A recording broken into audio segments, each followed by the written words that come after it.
that supply to countries that have not even reached their healthcare workers. There's been a dramatic new showdown over voting rights in the United States. More than 50 Democrats fled Texas in a second revolt against a Republican overhaul of election laws.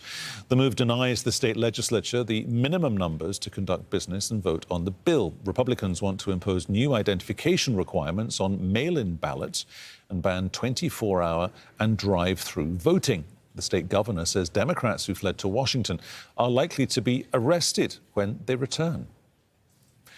France has fined the tech giant Google nearly $600 million. Regulators say the company failed to negotiate with news publishers about using their content. The company now has 2 months to propose how it will compensate news agencies or face further fines. Greece has become a testing ground for border surveillance technologies being developed by European industry and institutions. Those technologies are being used to prevent refugees from crossing from neighbouring Turkey, as John Soropoulos reports now from the border between Turkey and Greece. The European Border and Coast Guard, or Frontex, uses unmarked vehicles to patrol a heavily fenced section of the Greek-Turkish border. They are the human element among increasingly sophisticated European surveillance technologies being tested here, such as these pillar-mounted cameras capable of penetrating kilometers into Turkish territory day and night. Camera monitoring is automated through a program that processes the images, recognises what is approaching and sounds the alarm. It mainly distinguishes people and vehicles, which is what concerns us in cross-border crime. The crime in question is illegal entry from Turkey, including crossings by refugees from the banks of the Evros River, which separates the two countries. 15 of these cameras will monitor the entire 200-kilometre length of the Greek-Turkish border by the end of the year. They can detect people hiding behind trees and bushes, and they're supplemented by radar, unmanned aerial vehicles and ground sensors. Surveillance was stepped up after March last year, when Turkey reneged on an agreement to hold back refugees from the European Union. Instead, it encouraged them to storm the Greek border. But security concerns go back much further. In 2010, 36,000 people entered Greece illegally across the land border with Turkey, 26,000 of them along the 12-kilometre stretch behind me. 2 years later, the Greek armed forces erected a double chain-link fence 3 meters tall along these 12 kilometers.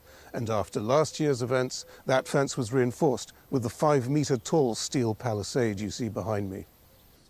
And there may be more sinister methods being used to deter crossings. Refugees captured this video on their mobile phones in September 2018. They say it shows Greek border guards depositing them on the Turkish side of the river after they attempted to cross into Greece. Such pushbacks are illegal under the Geneva Convention. Authorities are supposed to allow refugees to apply for asylum.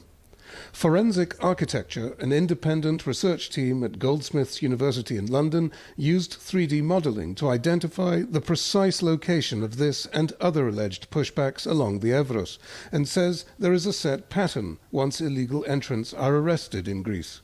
People are then held there for hours upon end until it gets dark, when they are loaded onto military-style trucks or vans again, driven to the banks of the river and loaded onto smaller dinghies. Until EU members agree to share the burden of asylum, Greece is obliged to absorb any refugees that come its way and is likely to continue its policy of deterrence. John Soropoulos, Al Jazeera, along the Evros River.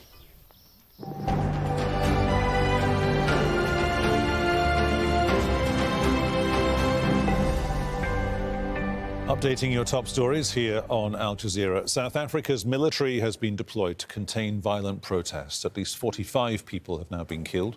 The unrest was sparked by the jailing of the former president, Jacob Zuma, but have since grown because of economic frustrations. Famida Miller is in Johannesburg. She says the police have been struggling to calm the violence.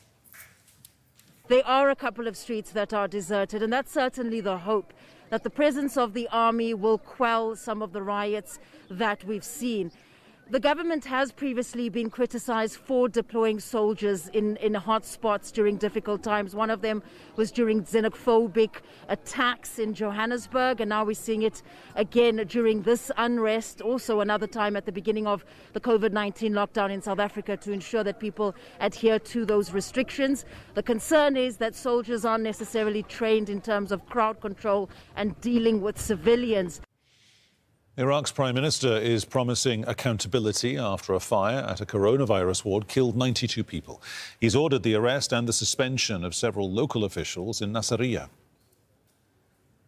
Cuban police are out in full force after unprecedented anti-government demonstrations. The president is blaming U.S. sanctions for the economic hardship which prompted the biggest uprising in decades. U.S. President Joe Biden says America stands with the Cuban people against decades of repression. Rebel forces in Tigray say they've seized a major town in a new offensive in Ethiopia. A rebel spokesman says the town of Rea was taken after federal and Amhara forces withdrew. The International Energy Agency has warned that a spat between two of the world's biggest oil producers could end up in a price war. There's little sign that Saudi Arabia and the United Arab Emirates have made progress in resolving a dispute over how their production cuts are measured. Israel's denial of a request by the jailed Palestinian activist Khalida Jarrah to attend her daughter's funeral has sparked indignation in the occupied West Bank. She was detained in 2019 for alleged membership of a banned group. Her daughter, 31, died of a heart attack on Sunday. Those are your headlines. The news continues here on Al Jazeera after Football Rebels. More news on this channel in 30 minutes. See you then.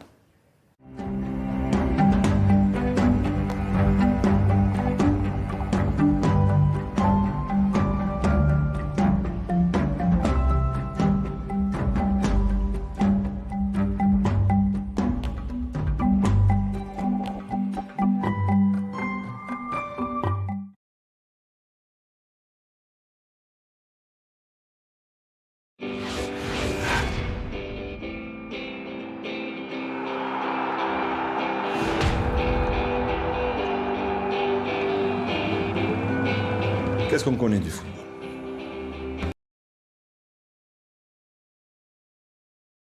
You booked a spacious Vrbo summer home with a pool big enough for the most epic cannonballs.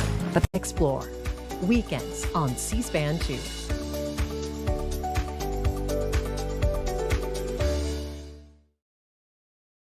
Washington Journal continues. We're always glad to welcome back author and Brookings Institution Foreign Policy Program Director Michael O'Hanlon joining us today amid the near-daily headlines about Taliban gains and the deteriorating security situation in Afghanistan amid the U.S. withdrawal. So let's begin there. Michael O'Hanlon, do you think the collapse of the Afghan government is imminent after the U.S. and NATO withdraw? Hi, John. Good morning. Well, first of all, I think it was regrettable that President Biden made this decision.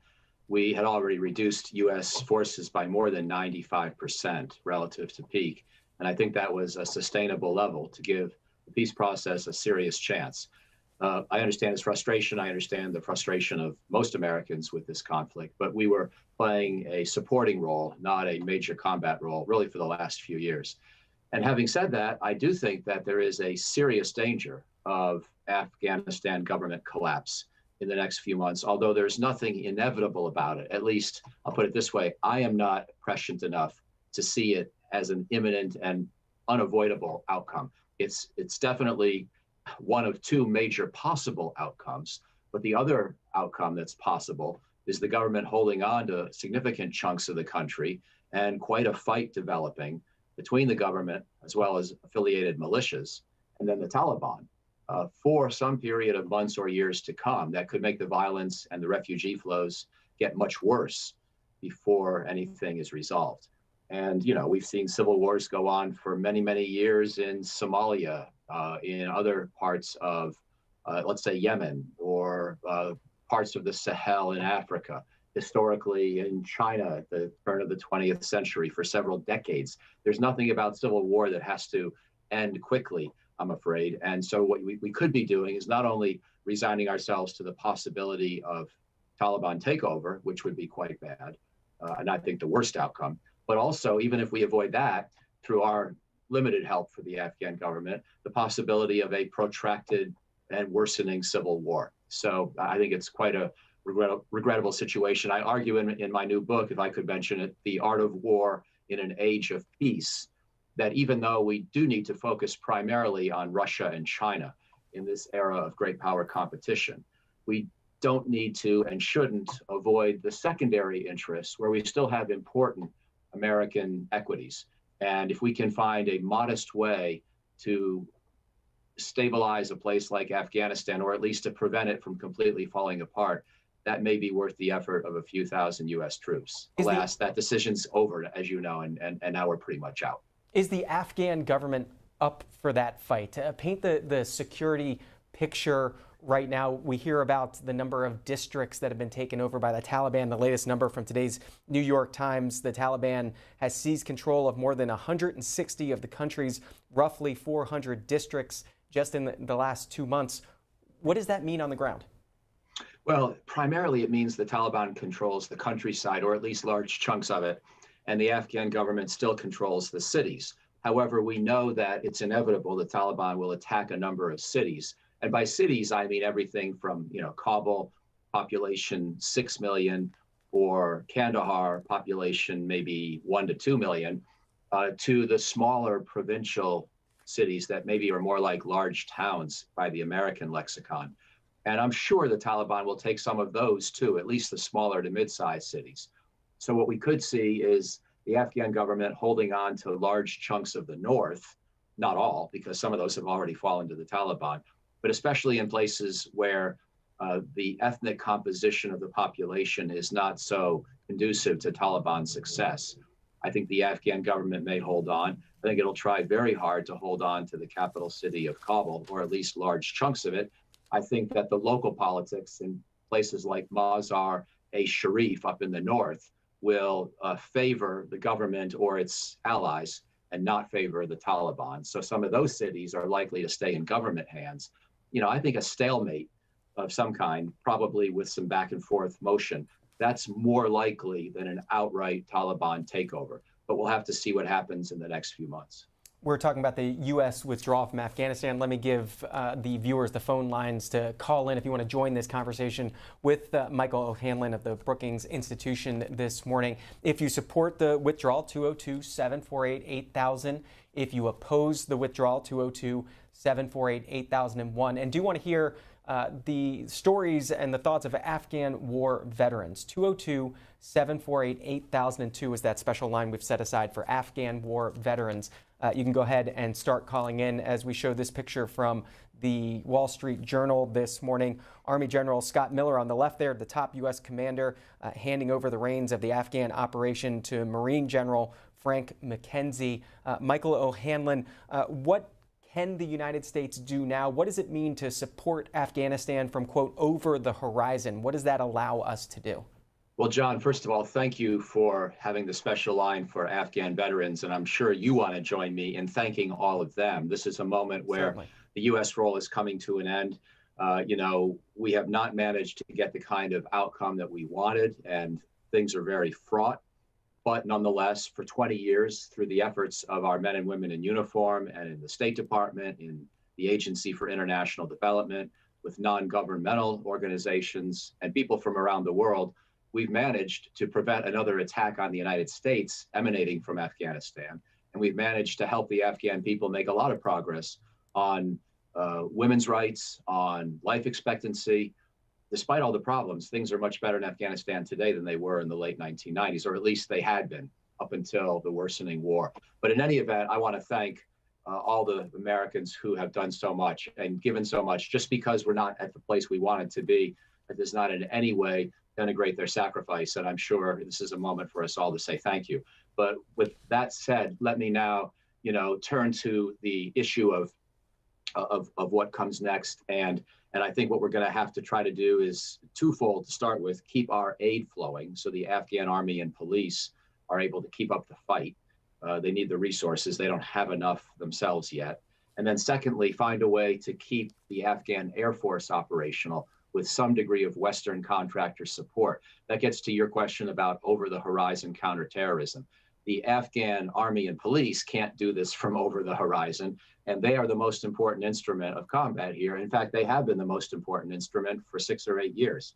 And so the first thing we need to do is help them keep their airplanes in the air so they can deal with Taliban ambush and the possibility of the Taliban sort of doing a Tet offensive and bringing in multiple attacks on multiple cities all at once. If there's going to be any hope of repulsing that, it's going to require rapid counter concentration by the Afghan army and police. They need air power to do that, to move their own people around, and also to attack Taliban concentrations from the air.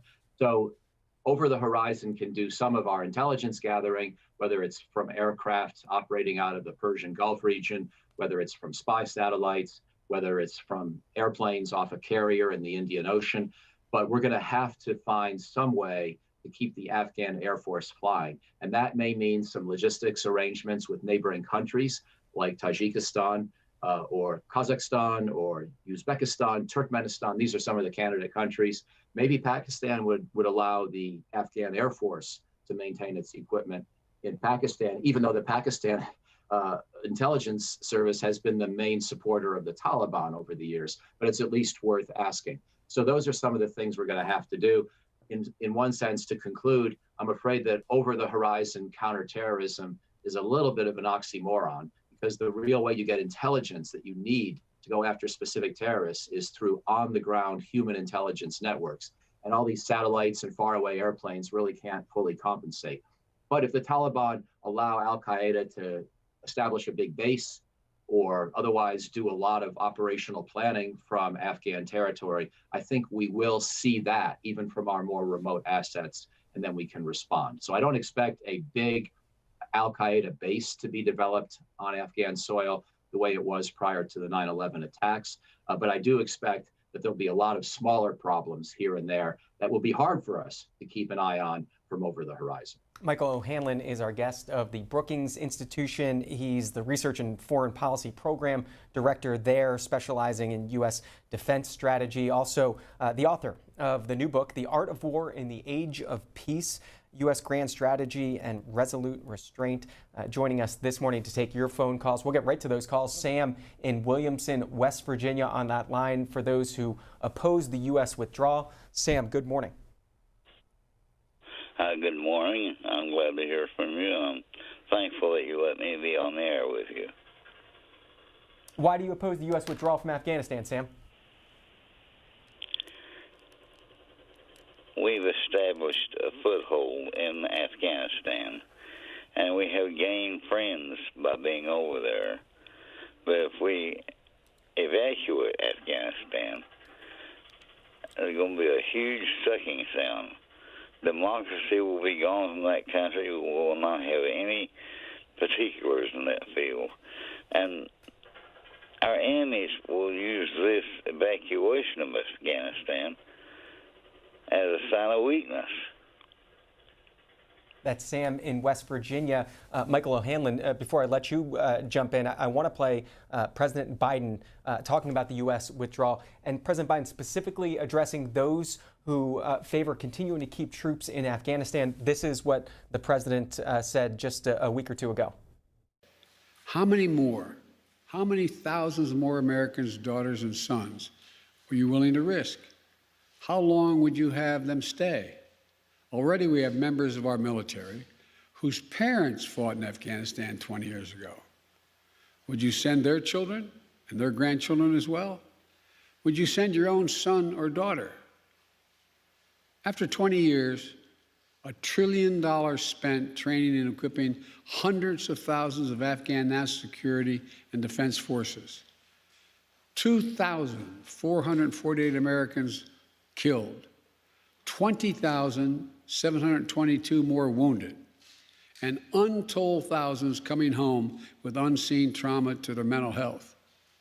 I will not send another generation of Americans to war in Afghanistan with no reasonable expectation of achieving a different outcome. That was President Biden last week. Michael O'Hanlon, to those comments and the viewers' call as well. First, Sam, thank you for your words, and I agree with what you've said. As for President Biden, I understand the frustration, and I understand, obviously, the tragic loss that so many have suffered, that the nation has suffered. But that last part of his statement is, I think, where his logic doesn't persuade me anyway. He says, I'm not going to keep doing this with no reasonable expectation of a different outcome.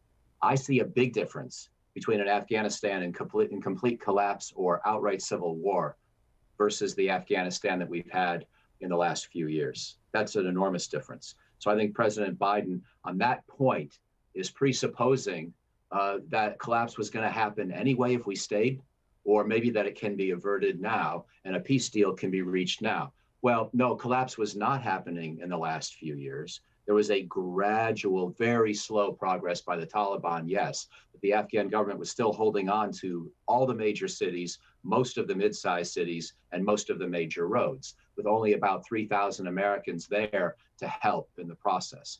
I think that was sustainable for a while longer to give the peace process a chance. And most of the enormous costs that President Biden referred to were incurred in the first dozen years of our effort. In other words, by the time of President Obama's first term coming to an end.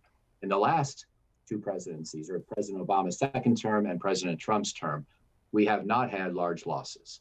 Yes, it's been tragic that we've had any at all, but I'm afraid in this dangerous world, we don't get to just wish away these problems because there is some risk to American forces. And most of the American military personnel I know may have been frustrated by this mission, but I also think they were, in most cases, proud to know they were helping protect the United States from the possibility of another large-scale terrorist attack that could put a lot more Americans at risk than the number who were dying in the last 6 or 8 years. We were losing about a dozen people a year since roughly 2014, 2015. That's a dozen too many, but it's far, far fewer than could result from another major terrorist strike against our own homeland. So that's how I look at the costs and risks of the different options. So I think President Biden made a mistake. The Afghanistan War Veterans, 202-748-8002 is the number to call in if you want to join this conversation. And Michael O'Hanlon with us until about 8:45 Eastern this morning. So go ahead and start calling in. John supports the withdrawal from Afghanistan, Sumter, South Carolina. John, go ahead. Good morning. I'm a little bit confused. Why are we in Afghanistan? Can you answer that real quick for me? John, do you mean why did we originally go? Why has it been 20 years? Right. No, why did we originally go? Mr. O'Hanlon, I'll let you. Sure. Because, of course, we aren't really in Afghanistan any longer, except, I must say, with a diplomatic mission that's now at risk and a few hundred American troops trying to help protect them and the airport. So we'll see if that works. But the reason we went 20 years ago, of course, and it's a good time to ask, it'll be the 20-year anniversary in just a month and a half or 2 months of the 9/11 attacks. And we went because the 9/11 attacks were initially planned from Afghan soil by al-Qaeda, and al-Qaeda was invited to be on Afghan soil by the Taliban government that we chose to hold accountable. So once we were attacked, we said we're not only going to hold the group that carried out these attacks responsible and retaliate against them, we're going to hold responsible the government that allowed them a sanctuary, a big base from which they gathered forces, built up their movement, and planned the attacks, which were then admittedly also planned from other places and involved a number of different connections and pieces in a global terrorist network. But the core of it and the origin of it was around the city of Kandahar in Afghanistan in the years leading up to the 9/11 period. And the Taliban, which was the government in power in Afghanistan back then, and is the same group we're trying now to prevent from retaking power, that's the group that invited Osama bin Laden and his murderous henchmen into Afghanistan to begin to plan those attacks that so tragically affected us 20 years ago. John, that's the reason. John, I get the feeling you had a follow-up question to that then? Yes, what he said doesn't make any sense. The people that attacked us on 9/11 was from Saudi Arabia. These people in Afghanistan have been fighting each other forever. It's tribal. Mr. O'Hanlon? But what I said is factually documented and not contested by any kind of U.S. 9/11 commission or any kind of U.S. intelligence agency commission. You're right that the Saudi nationals congregated in Afghanistan to plan the attacks. And I agree that Saudi Arabia has a certain responsibility in this, not in terms of direct planning or support for the operation, but in terms of the kind of extremist ideology and theology that they allowed to be used and perpetrated in this area. But it was the Afghan government of the time that invited in these Saudis and then allowed them to do the planning. And there were people from other countries as well who were involved in the attacks. So you're right, there are other countries that had a role, but without that Afghan sanctuary, that headquarters, that training ground, I don't believe the 9/11 attacks could have occurred. That line for Afghan war veterans. Brittany out of Southern Pines, North Carolina. Brittany, when were you in Afghanistan? Hi, I think around 2012 and 2014. And what was your role there? I was an intelligence officer. And what are your thoughts today about the U.S. withdrawal? I do think that we are withdrawing without a plan behind it. I don't think we have the policy to support us taking the military out of there. I do think that we weren't getting very far. The military was doing the job that they were tasked to do, but I think it's up to Congress and up to the president to form a policy for what the big strategic plan is. And we were there a long time without that policy. So I think the military was kind of a Band-Aid for our government not having the foreign policy for the big overall plan. What would a winning strategy have looked like in your mind, Brittany? What should we have been doing? Yeah, I think that's the tough question. I think it's a mix. Like from the military perspective, we talk about diplomacy and information operations and monetary. Like I think it's a mix of all of that, and like the military use and then economic force, or military force and economic. Like it's a mix of all of that, and I think our government, just doesn't want to use its political.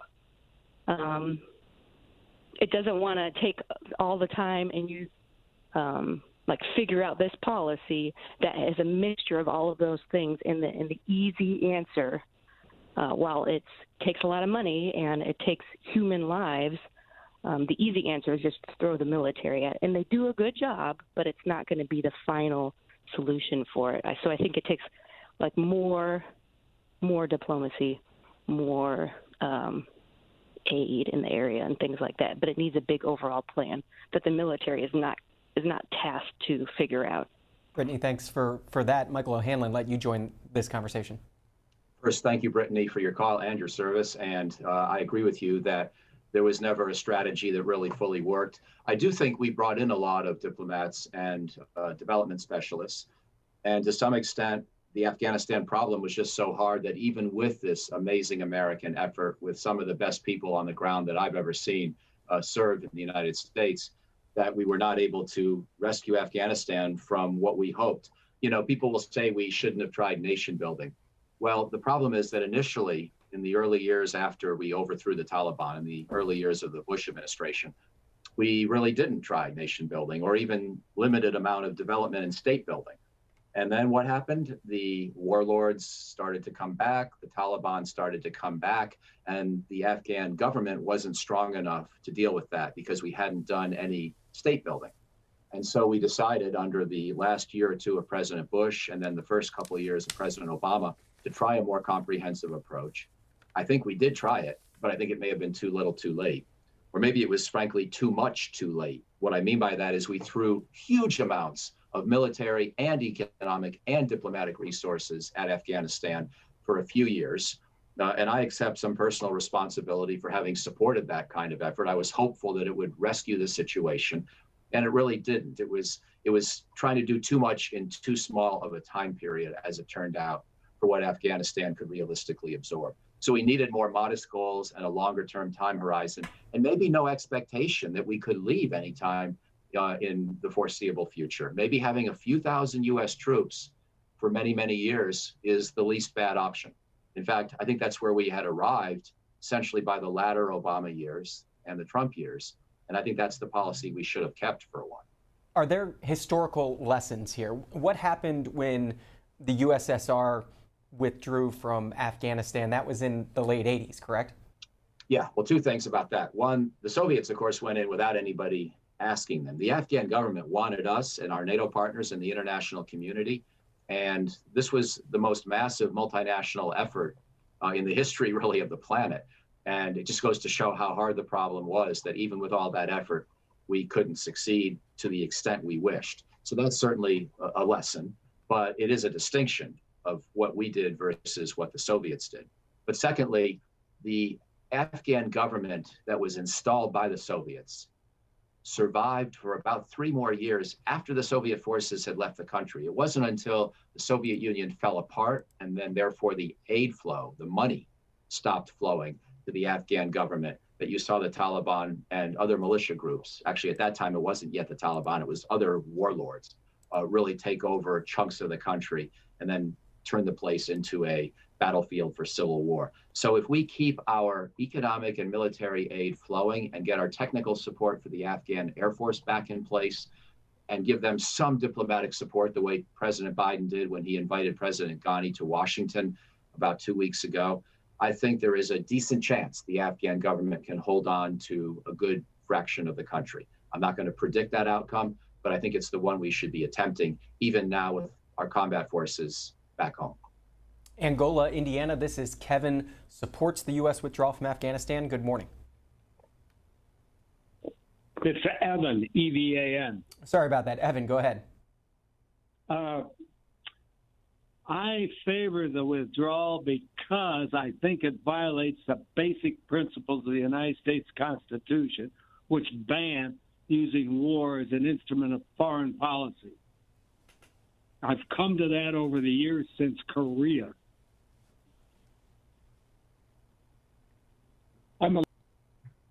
Evan, sorry, I thought you were done there. Mr. O'Hanlon, do you want to respond? Well, Evan, you make a good point on Korea. Since that time, I think it's fair to say that we have this great paradox. The United States has helped stabilize world order and prevent major power war in a way that we had never successfully done in our earlier history. And yet the individual smaller conflicts that we've gotten involved in, Korea, Vietnam, Iraq, Afghanistan, have often turned out in a way that wasn't very satisfying at all, or even into defeat in some cases. So it's an amazing paradox. The world order has been strong, stable, and generally prosperous. And I don't think that would have happened without us and our allies. And yet when we have applied military force to these kind of counterinsurgency or counterterrorism operations, it's often proven very difficult to produce stable outcomes. So I agree with your point that we need to try to be a lot more reluctant to involve our forces in these big wars with hundreds of thousands of U.S. troops. Having said that, I don't think that smaller operations can be off the table because I have seen and you have seen how much worse things can be if we're not involved.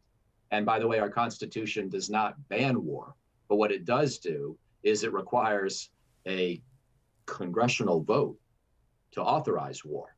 And that's where we've really gotten away from the Constitution. So since the Korean War, we have not typically had Congress get very involved. Congress has sometimes passed authorizations, but it has not declared war since World War II. And so in that sense, there is a constitutional problem. I agree with you on that central theme.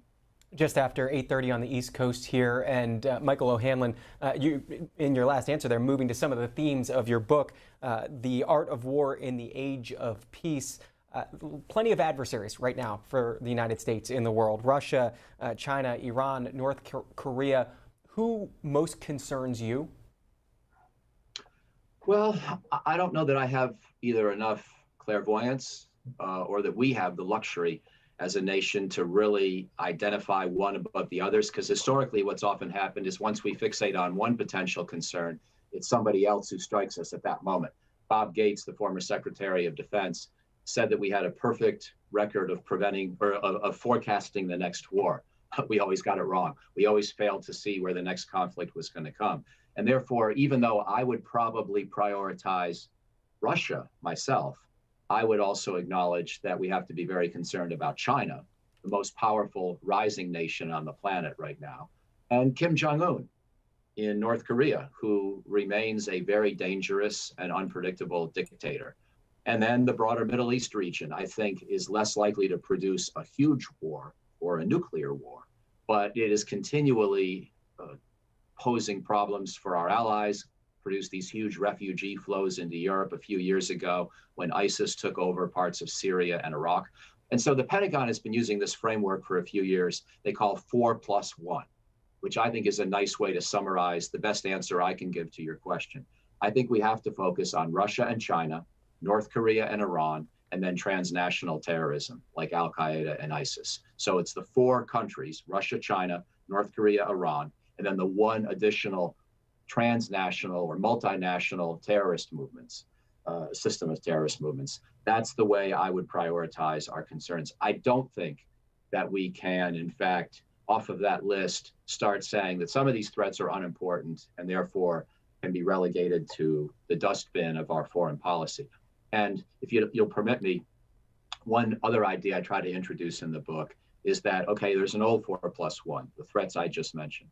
There's also a new 4+1 that in some ways exacerbates the previous threats. And that would be climate change, digital threats, including all these ransomware attacks that we're seeing now, biological threats, including pandemic disease, but also man-made disease, potentially, nuclear proliferation dangers as more countries get the bomb or try to get the bomb. And then finally, our own disunity here at home that's making it harder and harder for us to act strongly with leadership on the world stage. So there's the old 4+1 and the new 4+1. You wanted me to give you one single threat. I'm giving you 10. And I'm afraid that's the best I can do because I don't think we have enough in the way of tools to understand the future of world politics to be able to predict with more precision than that where we have to prioritize our efforts. The good news is we have a huge alliance system. We have the greatest alliance system in the history of the world. So we have a lot of other countries that can work with us against the old 4+1 and the new 4+1. We don't have to do it all by ourselves. Back to that line for veterans of the war in Afghanistan. Chris, Cape Canaveral, when were you in Afghanistan? What capacity were you there? 2009, and I was a 2111 armor, United States Marine Corps. And your thoughts on the withdrawal, Chris? I guess a couple of points that I got to make is, for one, I mean, I think it's kind of ridiculous that the prior administration was the one that set this whole ball in motion, and now all of a sudden the new administration is getting the crap into the stick of it, for one. And two, I support withdrawing the troops. You're never going to end the war over there. They've been doing this shit for thousands of years, excuse my French. But I think the main concern now is they need to be taking the people out of there, all of the translators and whatnot, and protecting them and their families, because it just makes the United States look bad. I mean, if we can't stick up, for the people that help us, what are our allies going to think about us, and we need them. So that's all I got to say about that. Thank Chris, you. did you meet any translators over there, or do you know what happened to the folks you might have worked with over there? I don't know. I only met a couple of them. I mainly stayed on base working in an armory, making sure everybody's weapons and stuff were good to go when they left the fence.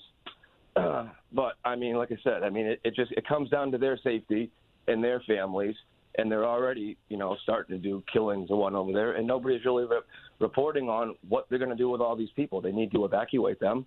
They did a service to our government and our military, and we need to help them. Chris, thanks for the call. Michael O'Hanlon. Well, Chris, thank you for what you did, and thank you for making this important point about interpreters.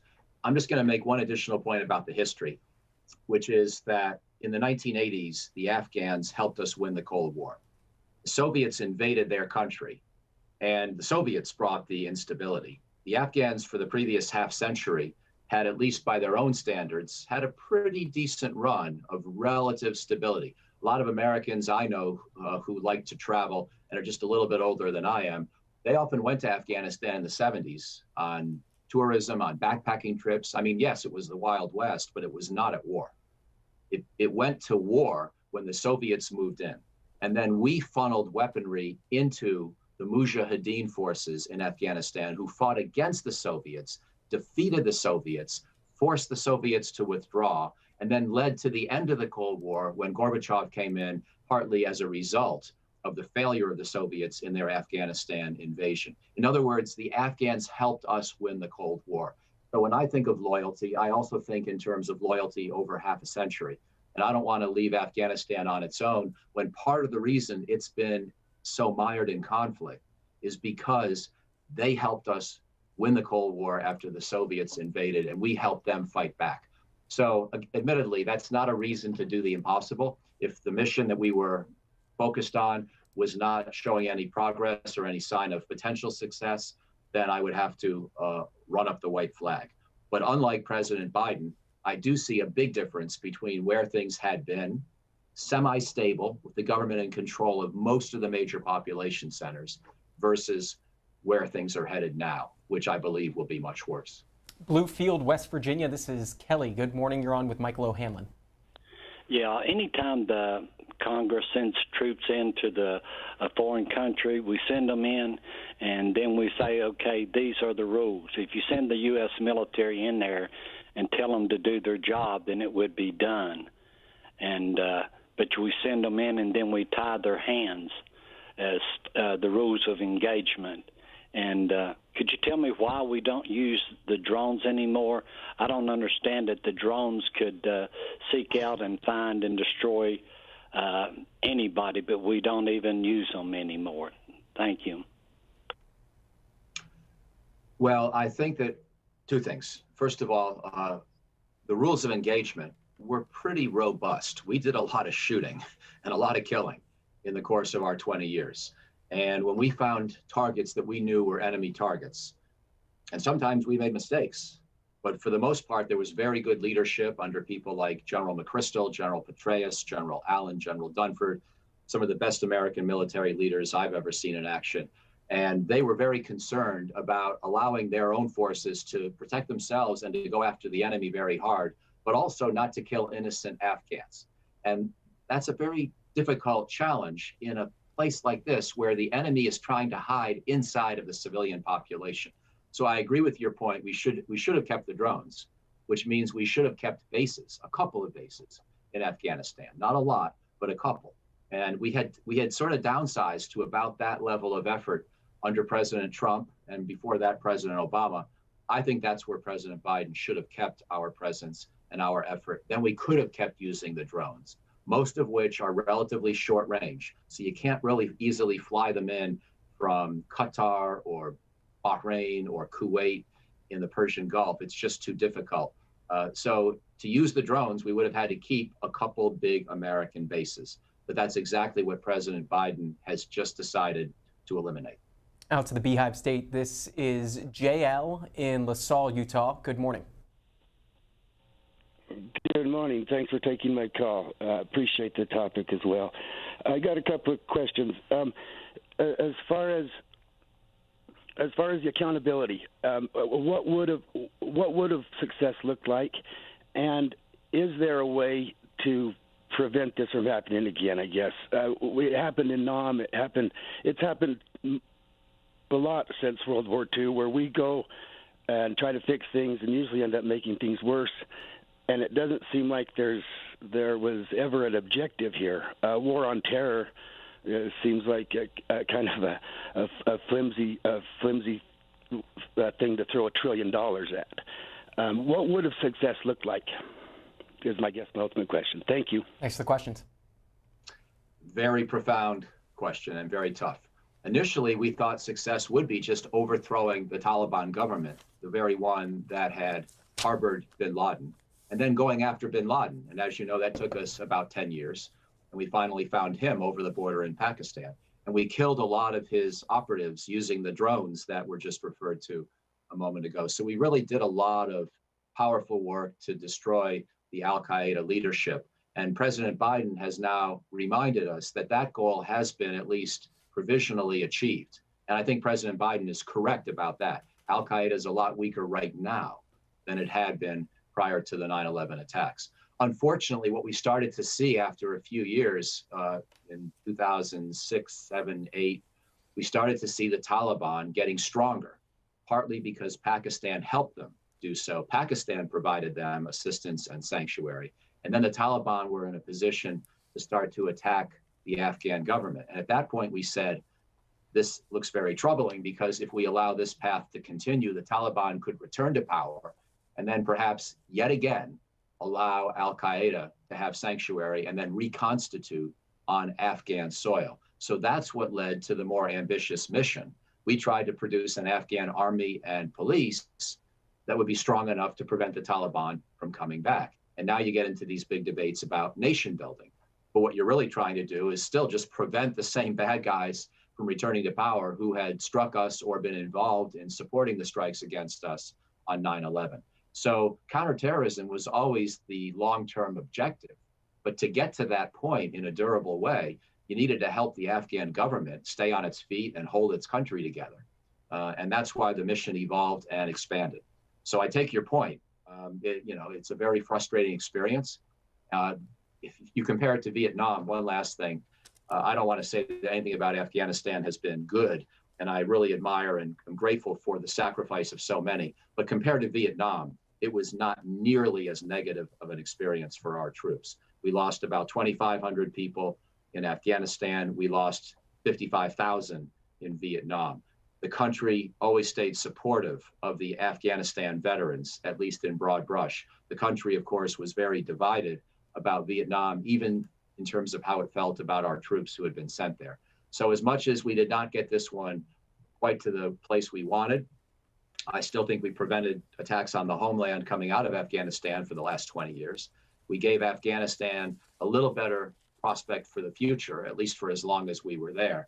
And we fought this with the right balance, or a better balance, of using powerful force where needed against enemies, but also being much more careful in how we put Afghan innocent civilians at risk. So I think it's head and shoulders above the Vietnam experience, despite the frustrations. We'll take our last call from that line for veterans of the war in Afghanistan. Ed, in Jacksonville, when were you in Afghanistan and what capacity? Yes, sir, 04 and 05, and I was an Apache first sergeant. Also served in Vietnam, 69 through 71. Your thoughts on the withdrawal, Ed? Well, there's really not thoughts on withdrawal. Is that the Afghan people won my hearts and minds, and I don't think people talk enough about how bad the Taliban are. They're bad. They're bad people. And do you think America has come to that realization? Did we ever come to that realization over 20 years there, and have we moved away from it, Ed? Well, what I found that the Afghan people really liked us more so than I felt that the Vietnamese liked us. But saying that, I would say that our soldiers in both wars that I was served in did the best that they could for their government. Thanks for the call from Jacksonville. I'll give Michael O'Hanlon the final minute or two here. Well, I think Ed said it great. First of all, even though I look back on the Vietnam experience with a lot of regret about how we waged that war, the men and women, or especially the men, but both, who served there, did amazing things. And in the sense that they did almost the unthinkable. They went to a war that maybe was unwinnable, that was not even popular back home, and they still did their best. And so to Vietnam veterans who are listening today, let me say thank you to you as well.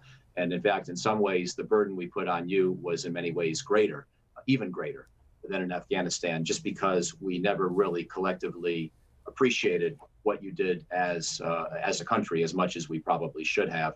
Although that war, I think, at a leadership level, was not handled well at all. Afghanistan, at a leadership and strategy level, obviously wasn't great. But again, I think it was a much better balance of trying to use the right amount of force against the truly despotic and murderous Taliban and al-Qaeda enemy, while trying to protect the Afghan civilian population. The only last point I'll make, and in fairness to those who oppose this war, and I know there are many of you out there in that category, the point that Ed made about us being popular within the Afghan population in the time that he was there, unfortunately, some of that frittered away over the years. And we're not as popular now as we were 15 years ago. And so I think the Taliban's even less popular than NATO. But the Afghan government is now in a position where its association with us was not always a completely net positive. So let's bear in mind, on my last word, the Afghan government has its major problems, but it has made some headway at trying to help its own people with a safer, better life. And I think at a minimum, we should continue to provide the kind of financial and technical support, as well as the diplomatic support that gives them some chance of preventing the imminent collapse that you alluded to at the beginning of the show, John, and that is still a possibility, but not an inevitability. Michael O'Hanlon is with the Brookings Institution. He's the author of the new book, The Art of War in the Age of Peace, U.S. Grand Strategy and Resolute Restraint. Always do appreciate your time on the Washington Journal. Thank you, John. Up next this morning, we'll turn our attention to Congress, the infrastructure bipartisan plan, the road ahead for that and other legislation. We'll be joined by Steve Dennis of Bloomberg, and later, the University of Southern California's Aaron Trish will join us to talk about the findings of a new study out of the university that compared spending on common generic drugs by Medicare to those paid by Costco. Stick around. We'll be right back.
Hello beautiful people, welcome back. I'm Anna and this is a video I never thought I would make. I'm both very happy and very sad that I have to make this video in the first place, but a lot of people don't know what's going on with Cuba, and that's my home country, that's where I grew up. I left Cuba when I was 14, so I already kind of had an understanding of what was going on. And I see that in my circle, a lot of people who don't speak Spanish are not really understanding all of the posts that are going around on social media and just truly what's going on. And there's not a lot of attention from the American media on it. I know New York Times wrote a post about it, and so did Washington Post. But there's not a lot of coverage, mainly because there's no internet in the island and there's not a lot of news that keep coming in. So I'm just gonna very quickly, in plain English, explain what's going on. Long story short, 62 years ago, Fidel Castro took power in Cuba, and there's been a dictatorship ever since. The Cuban people don't get to vote for who they want to be their president. It's always being handpicked by the government, and basically we're all tired of it. And the people in my island are tired of it, and they're finally doing something. Yesterday was historic day for us. We are actually seeing for the first time protests all throughout the island. People are out on the streets defending their rights, claiming freedom for the first time in 62 years. And they're tired of being starved. They're tired of being hungry. The Cuban government has rejected offers of help. They've rejected medicine donations. Less than 15% of the population is vaccinated against COVID. A lot of people are dying. They're dying in hospitals because they just don't have access to any of the medication. They're dying of starvation because they don't have access to any of the food. All of the food that is produced in Cuba is reserved strictly for tourism and the government. The average citizen just doesn't have anything to eat.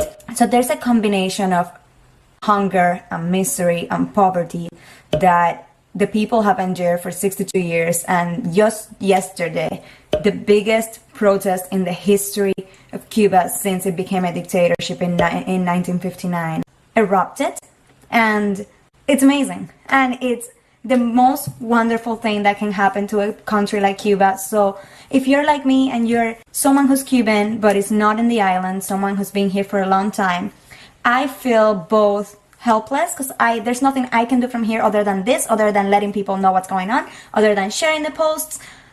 Because even if you try to donate, that money is not going to go to the citizens. The government's going to take ownership of it. So I don't feel comfortable donating money either. So this is the only thing I can do, but I also feel like I have to do it because so many of my friends, so many of the people in my circle just don't know what's going on. And I noticed that because I made this post on Facebook and then I shared it on my Instagram, and one of my friends responded to it and he said that my post was the first he heard of it because he always saw the stories and he saw all of the information going around, but it was all in Spanish, so he wasn't sure exactly what was going on. This is the first time in history that Cubans are fighting for their freedom since Fidel Castro took ownership, and this is why we need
Hey, what's up? What's going on, you guys? Today I have a serious subject to talk about. I want to talk about the situation in Cuba. I want to try to bring more awareness to what's going on. People are dying. People out in the streets. They're fighting for basic human rights. That's the only reason they came out, was to fight for their basic human rights. And they've been met with violence by the evil, evil police of Cuba. These people don't care about their own people. These people are the worst type of people in that country. They're being beaten with rocks. They're being beaten with sticks. It's horrifying. It's horrifying what's going on. I mean, these people have been basically pushed to the brink of no more. The whole COVID pandemic has broken the camel's back. It can't keep going. It's been 62 years of this. These people have been stepped on, oppressed for so many years, and now they're finally. This has never happened. Like, we've never seen this type of revolt in Cuba forever. We've never seen anything like this. They've had enough. They've had enough of what's going on over there. There's no medicine. The Cuban government has denied help from 7 different countries. There's nothing to eat. These people have to stand in lines for hours to get a piece of bread that's a tiny piece of bread that's hard as a rock. It's like almost a statue. Like, it'll break your knife. It'll break a fork. It'll break everything. Like, the buildings are falling apart. These buildings haven't been touched since the 1950s. They've been left there. The government puts no money into renovating anything. The hospitals are falling apart. Please look up an actual Cuban hospital. Just Google it, and you'll see how disgusting they are, how unsanitary they are. These are no conditions for a hospital in any country. Again, these people are just demanding their basic human rights. That's it. And unfortunately, people in Cuba there's no weapons in Cuba. Fidel Castro, when he was in power, he made sure to take away all the weapons away from Cubans. That way, you pretty much make sure that the civilians could never ever plan anything against the government, because there's no weapons. They can't fight with rocks against bullets. It's not gonna happen.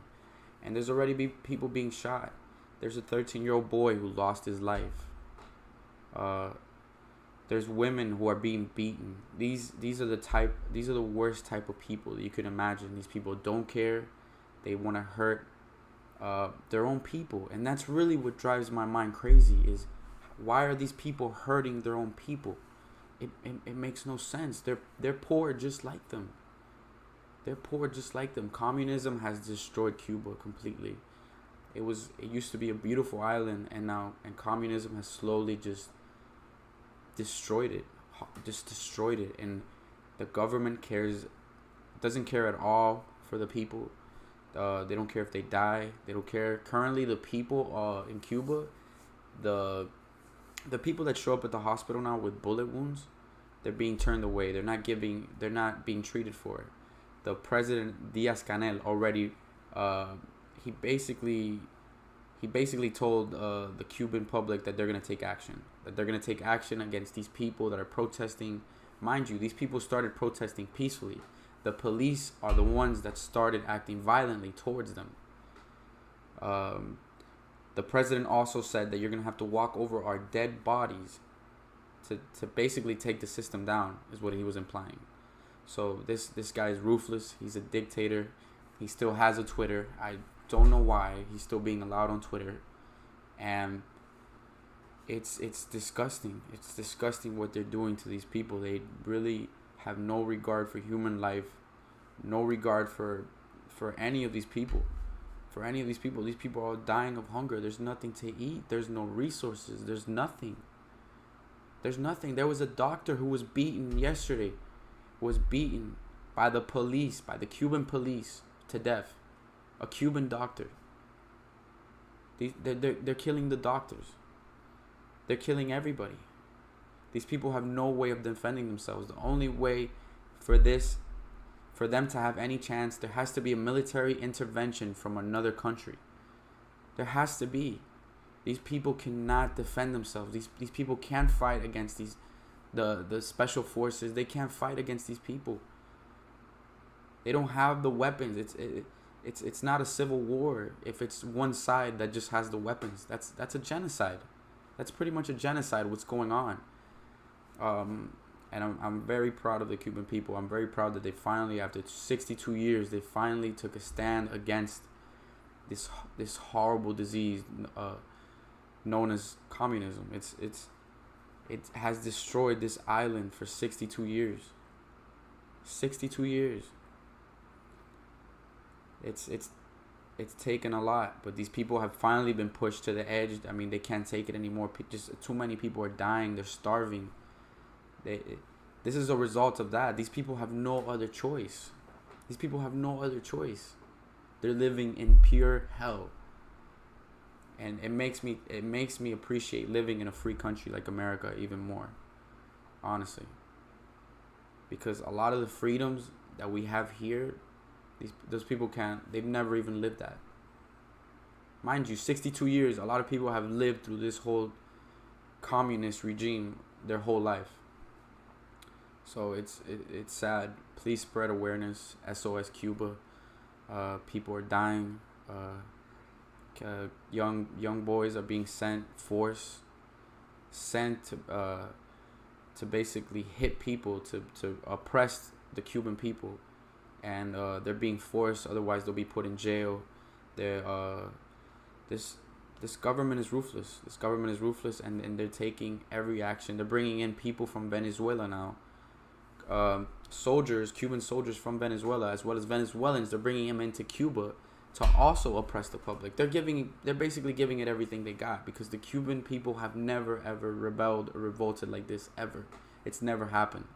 This is basically the worst nightmare. And it's all because of social media. It's all because of the internet. It's all because everybody has a camera now.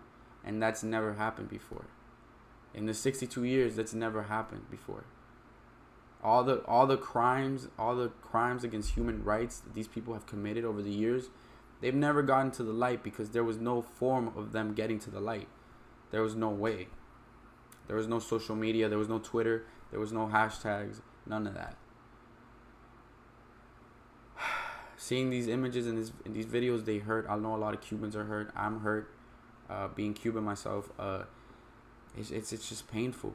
It's very painful to see defenseless people, hungry, just trying to fight for their basic human rights, and then their own government is responding like that.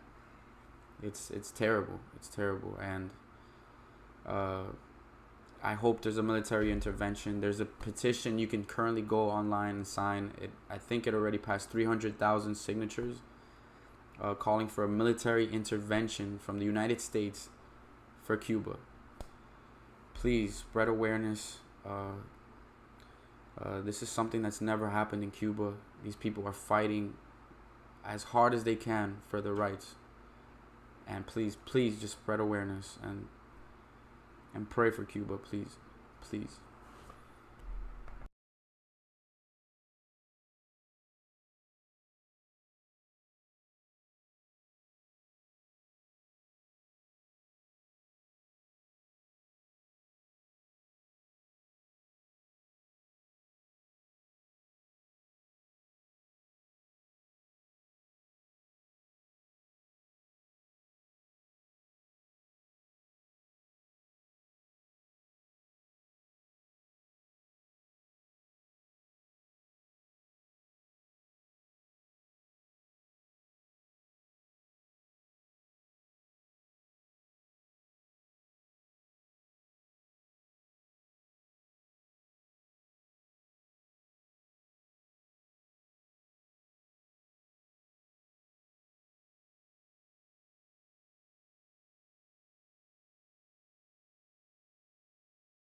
Now to the crisis in Haiti. It has been less than a week since the shocking assassination of Haiti's president by gunmen who broke into his home. Now a possible conspiracy involving a Haitian-born doctor living in Florida has further roiled an already fraught situation. All this as political rivals jockey for power. There is now a new lead suspect in the assassination of President Jovenel Moïse. Haitian authorities said over the weekend that he is this man, 63-year-old Christian Emmanuel Sanon, a Haitian American who lives in Florida. In 2011, he appeared to promote himself as a leader for Haiti. With me in power, you're going to have to tell me, what are you doing with my uranium? What you going to do with the petrol, with the oil that we have in the country? What you going to do with the gold that you want to exploit? Police Chief Léon Charles said Sanon had arrived in Haiti in June. In a search of Sanon's home, officers found weapons, bullets, and a hat with an emblem from the U.S. Drug Enforcement Administration. Video shot at the scene of the crime appeared to show someone purporting to be a DEA agent. Charles said Sanon was in police custody. He arrived in Haiti on a private airplane to fulfill political objectives. He has contacted a company specializing in security to recruit some bandits. Haitian authorities have arrested 23 Colombians and 2 Haitian Americans they say carried out the attack. Colombia's police chief said a Florida-based security company, CTU, bought 19 plane tickets for the Colombian assailants, many of whom were retired soldiers. The tickets were from Bogota, Colombia, to Santo Domingo in the Dominican Republic. From there, the assailants allegedly crossed over the border into Haiti. Meanwhile, the power struggle continued in Haiti. 2 men each say they are the rightful prime minister of Haiti. Claude Joseph had the role when Moïse was killed, but a successor, Ariel Henry, was supposed to take over that day. Joseph's opponents are already calling for his ouster. We consider him as a usurper who should be in jail. Remaining members of the mostly disbanded Haitian Senate voted on their leader, Joseph Lambert, to serve as acting president. The White House said a U.S. delegation met with all 3 men on Sunday. Haiti's powerful gangs also seem to be taking advantage of the power vacuum. Notorious leader Jimmy Cherizier, known as Barbecue, urged gangs to avenge the president's death. I ask all the gangs to mobilize, take to the streets. We demand explanations about the assassination of the president. Port-au-Prince resident Yvens Rumbold said that Moïse's murder has led to fear on the streets. The feeling is, if the president can be assassinated at his home, so everything can happen to anyone in this country. In the midst of the chaos, Haiti still has presidential elections, which the United States says should proceed. President Biden spoke this afternoon. The people of Haiti deserve peace and security, and Haiti's political leaders need to come together for the good of their country. We turn now to Eduardo Gamarra, professor of political science at Florida International University. He has written widely on Haiti, the Caribbean, and Latin America. Professor Gamarra, thank you so much for talking with us. First of all, what do you make of this new information about the Haitian American who says he's a doctor living in Florida, who's now been arrested? Well, I think it signifies more than anything else the wide net of conspiracy that really led to the murder of President Moïse. And it also involves, obviously, a significant component of the Haitian private sector. This man, other than saying he's a doctor, also claims to be a business person. So that probably leads to a whole series of other names that will come up in the next few days that will help us more readily identify who financed this operation. You mentioned the Haitian private sector, the business community in Haiti. What would be the motive for them to get rid of President Moïse? Well, the unfortunate fact is that President Moïse was unpopular across the spectrum in Haiti.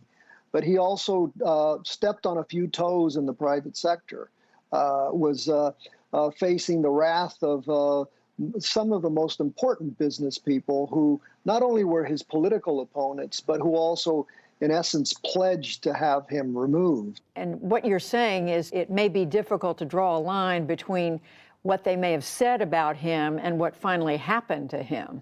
Exactly. That's the most difficult part to decipher. And so I think that, in a sense, there were so many different, how should I put it, gangs already in place in Haiti, funded by different actors.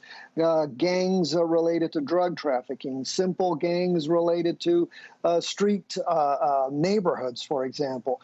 But also, and this is very important, a pattern that we had begun seeing in Haiti around the turn of the century of foreign security teams coming in to provide different sorts of security for ministers, for the president, or for the private sector, for that matter.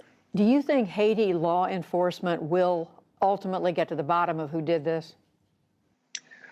Well, what's surprising is that given the weakness of the non-existent judiciary, but also the fact that the police is essentially dismantled, that they got to so quickly to the culprits, that they arrested so many of the mercenaries, and that they are really moving fairly quickly in terms of finding out who financed this operation.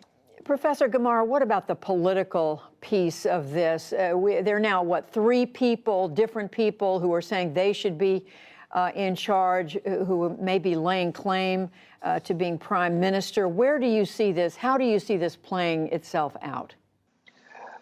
This is going to be probably determined largely by who the international community supports. And as of right now, it has been the prime minister who was nominated in April, but who was essentially replaced by President Moïse on Monday of last week. But the international community is putting their support behind that gentleman, Mr. Joseph. So I imagine that that's where the direction, at least politically, that Haiti will take.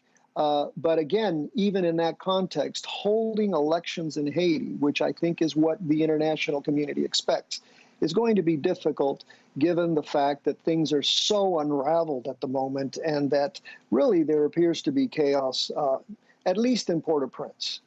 I was struck that you told my colleague, our producer, Dan Segalin, that when he asked you if Haiti's a failed state, you said you can't have a failed state when there's no state. I mean, did you mean that?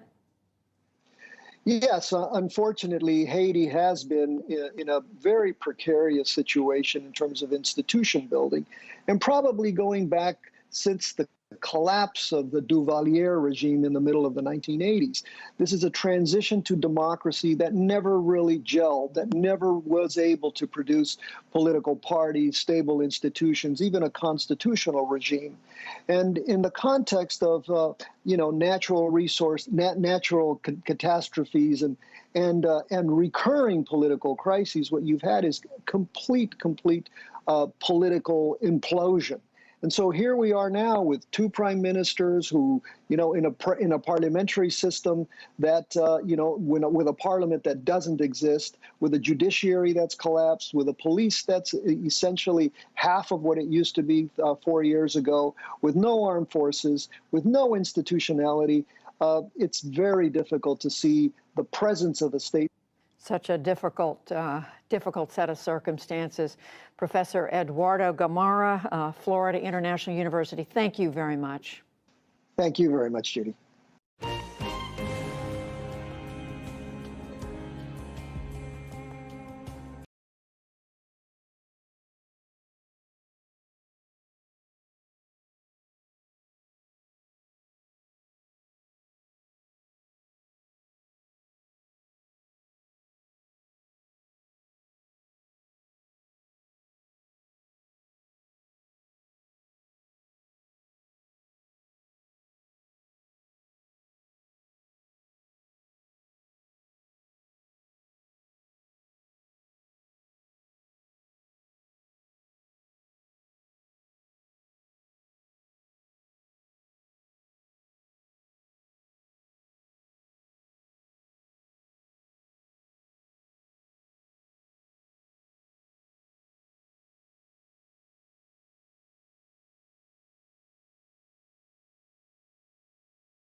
Grammarly can help you write quickly and confidently, so you never have to slow down at work.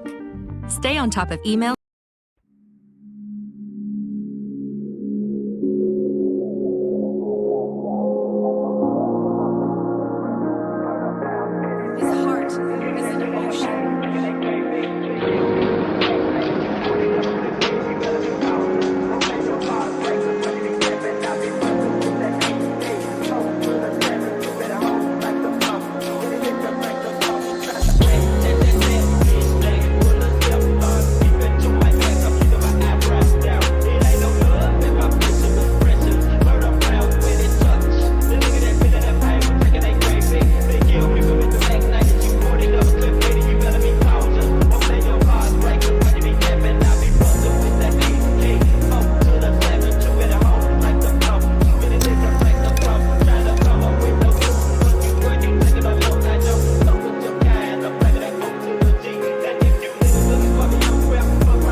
Con Cuba, aquí están todos los cubanos que tienen que estar y los que falta que vengan.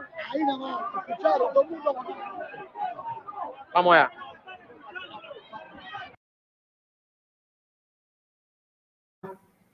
Asimismo, cubanos, este es el momento de exigirle a nuestros políticos con hechos que hagan lo que tienen que hacer por Cuba, que es defender al pueblo de Cuba que está totalmente indefenso, está resistiendo toda la represión, resistiendo los golpes, resistiendo las balas también de ese régimen, de esa policía, de esa policía especializada para reprimir en Cuba. Necesitamos que alguien defienda al pueblo, que alguien saque la cara, y somos nosotros los cubanos que estamos en libertad los que nos toca hacer eso, exigir con firmeza todo lo que queremos para el pueblo cubano y estar unidos en una sola voz por la libertad de Cuba. Muchas gracias, continúense informándose aquí con nosotros, continúen con nosotros, estamos, de verdad somos la voz de ustedes también, estamos aquí para que la verdad de Cuba llegue al mundo. Muchísimas gracias y estamos súper emocionados. No vamos a dejar de informar ni un segundo de lo que está pasando con los cubanos en Cuba y alrededor del mundo. Muchas gracias por estar con nosotros. Gracias.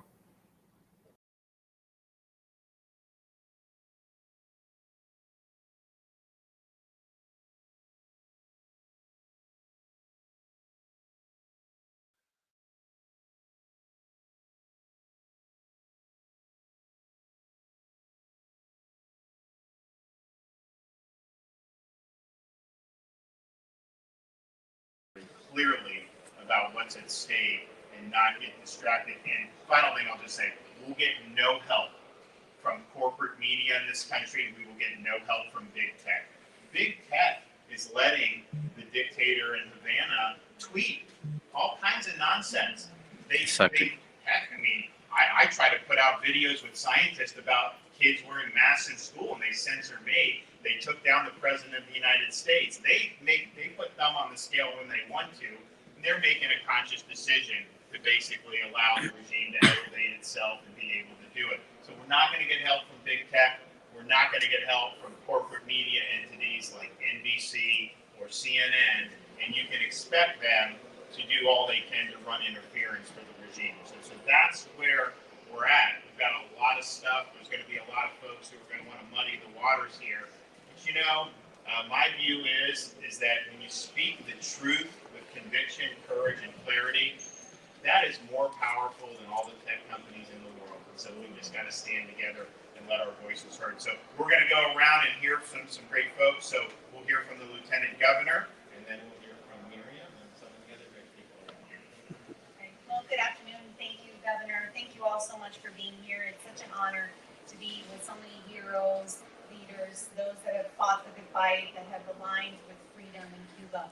And Governor, I think that we really deserve a round of applause because there is no governor that has been stauncher on the side of democracy than this man right here.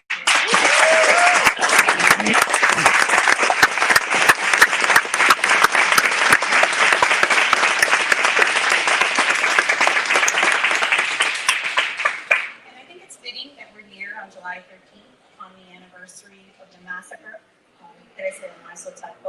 where men, women, and children lost their lives.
Enjoy presentations with Canva.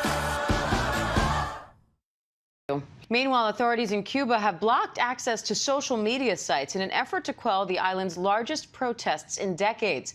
In a televised address, President Miguel Díaz-Canel denounced the protesters as counter-revolutionaries, blaming Cuba's problems on the long-standing U.S. embargo and accusing American imperialists of stoking tensions on social media. President Biden says the Cuban people are bravely asserting fundamental and universal rights and called on the regime to hear their people and serve their needs at this vital moment. Meanwhile, Cubans are facing a major shortage of food and fuel that experts warn could turn into an urgent humanitarian crisis.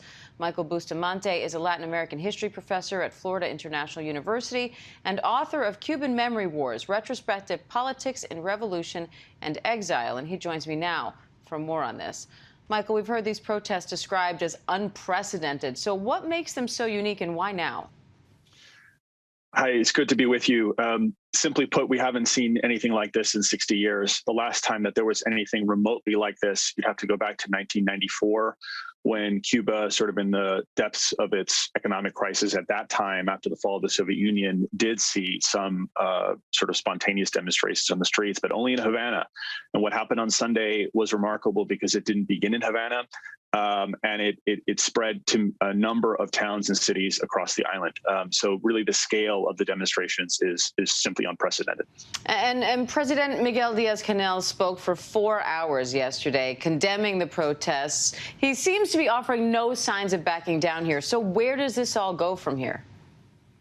It's really hard to say. I was very distressed with the way the Cuban authorities responded to the demonstrations on Sunday, calling their own loyalists out to the streets to combat, was the word that was used, protesters on the streets, rather than seeking to de-escalate or demonstrating a willingness to listen to the demands of Cuban citizens that seemed to egg it on. Yesterday's long press conference seemed to be an attempt to kind of ratchet down the temperature a little bit, provide a detailed explanation about some of the ways in which U.S. sanctions do, in reality, make economic life on the island quite difficult. But simply put, blaming the United States, U.S. sanctions for everything that is happening in Cuba right now is inaccurate, and it seems pretty clear that for the citizens on the streets on Sunday, that's just not going to work. So where this goes from here, I think I'll just be watching to see whether the protests continue or whether the security sort of display that we've seen successfully, quashes them for the moment. And so, Michael, you say blaming this all on U.S. sanctions is not accurate, but is there any validity to saying that U.S. sanctions are making this more difficult for Cuba? The United States has had a program of comprehensive sanctions in place on Cuba for 6 decades, with greater or lesser intensity over the years, depending on the administration. I think we have to acknowledge that those sanctions do, make things more difficult for the Cuban economy. They affect Cuba's ability to do international banking. On the other hand, Cuba can still trade with other countries around the world. And so, this is not an either or scenario. What I would say is that, not offering some channels of relief, cutting off the ability of Cubans in the United States to send their family members remittances during the pandemic, which has been an economic crisis in Cuba in and of itself, that does have real effects on the Cuban people. But of course, the Cuban state has also taken some decisions, for example, a partial re-dollarization of the economy, that have really hurt the Cuban people. And so they have some responsibility to bear, certainly a lot of responsibility for just how dire this situation has gotten. Many Cuban Americans are now calling for the U.S. to take action. What do they want the U.S. to do? I'm not sure. Neither the Cuban people nor the Cuban American community speak with one voice. What I can say is that, I have heard on one sort of extreme some calls for, things as dramatic as U.S. military intervention of one kind or another. That's not necessarily a representative opinion of the majority in the Cuban American community, but it is a strain of opinion that I think is very dangerous.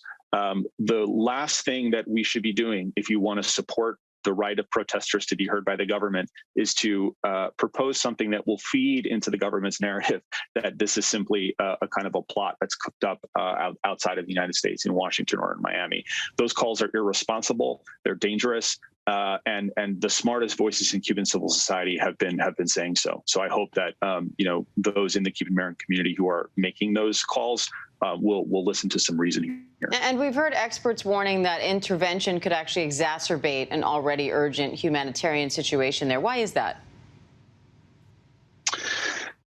The situation is urgent. Something needs to give.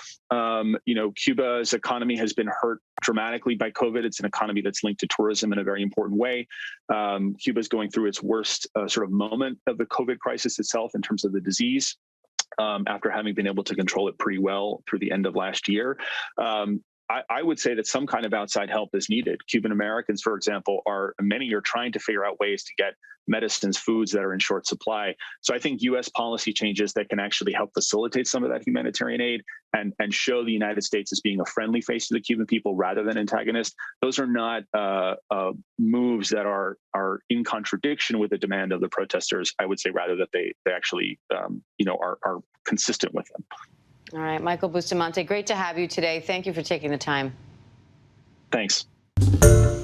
Hi, everyone. George Stephanopoulos here. Thanks for checking out the ABC News YouTube channel. If you'd like to get more videos, show highlights, and watch live event coverage, click on the right over here to subscribe to our channel. And don't forget to download the ABC News app for breaking news alerts. Thanks for watching. Do you know what happens inside your body when you eat fast food? It turns into pounds and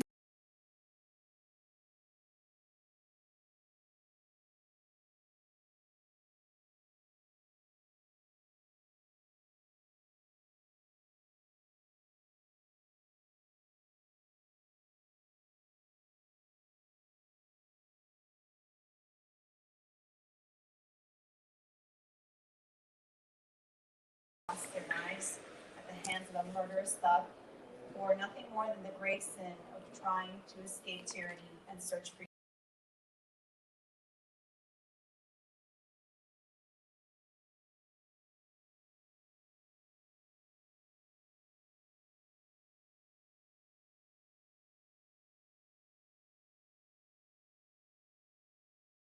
their lives at the hands of a murderous thug for nothing more than the grave sin of trying to escape tyranny and search freedom. And so for those that lost their lives that day, we will never forget. We will never forget your quest for freedom. And as we've seen the events of the last weekend develop, and we've seen the thousands of Cuban Americans, many of them the youth that would never have dared to confront the regime. What we're seeing brings hope to us all. I was there on Sunday night, and I can tell you the crowds, the enthusiasm, the passion, the fervor. It's unprecedented to see these people not ask, demand for their freedom. And you're right, Governor, this isn't about COVID. This isn't about food. This is about the fundamental values that they have been deprived of for so many years. And for those of us here, you're right. The dreams of our parents, the dreams of our grandparents, many of those that are sitting around the table, we heard all of those dreams at the dining room table growing up. A generation captivated with returning to their homeland, a free Cuba, seeing those fade into the distant future. But now is our moment. Now is our time. And to have a governor like you here in Miami, listening to the leaders, lending your voice to the cause, and to be able to sit with so many that have fought the fight for years, it is truly a humbling experience. And while many of us have been demoralized and depressed over the fact that a regime could prevail for 62 years, and some people have lost hope, but my faith leads me to the only place where you can seek for answers to the unimaginable. And that is in God's word, where in Psalms 9:9 it says, "The Lord will be a refuge for the oppressed, a stronghold in times of trouble. Tú, Señor, eres el refugio de los oprimidos. Eres un amparo en momentos de angustia." So again, I thank you all for being here. I encourage us all to continue to fight the good fight. This is our moment. This is our opportunity. We cannot fail our brothers and sisters in Cuba. Yes. Yes.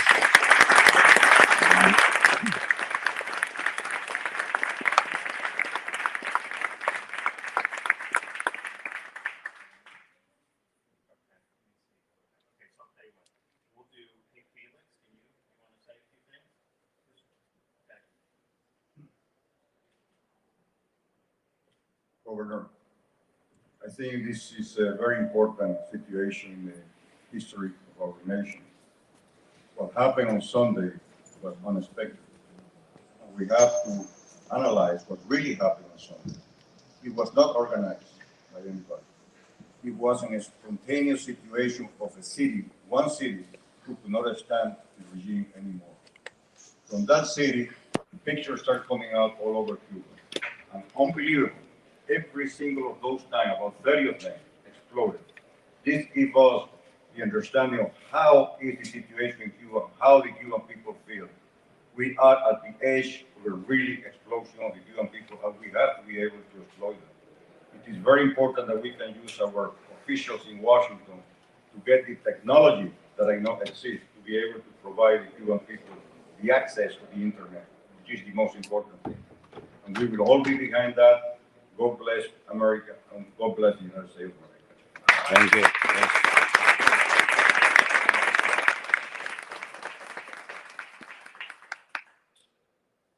I agree that what happened Sunday was not expected, but what is happening Monday and today was expected, and that is that the regime has come out attacking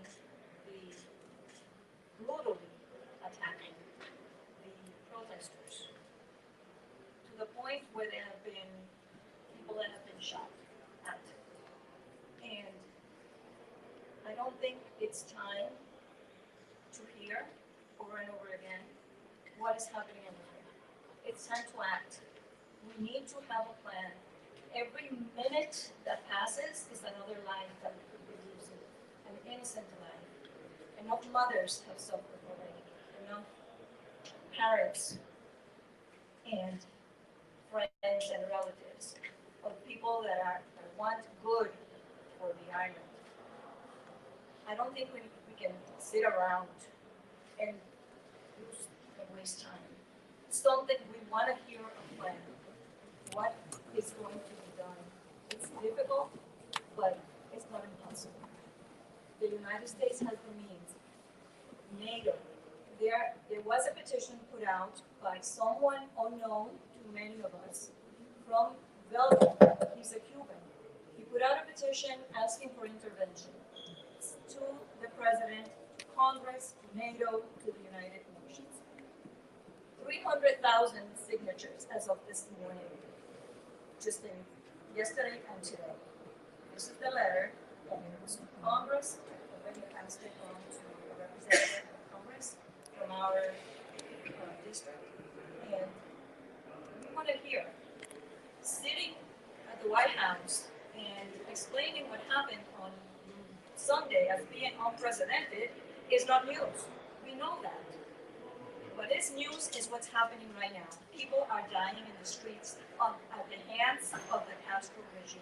They are bringing in reinforcement from Venezuela. The people, the killers that they had in Venezuela are over in Cuba now. And the people out there don't have any other place to look but to their armed forces turning and disobeying orders, or someone from externally giving them a hand.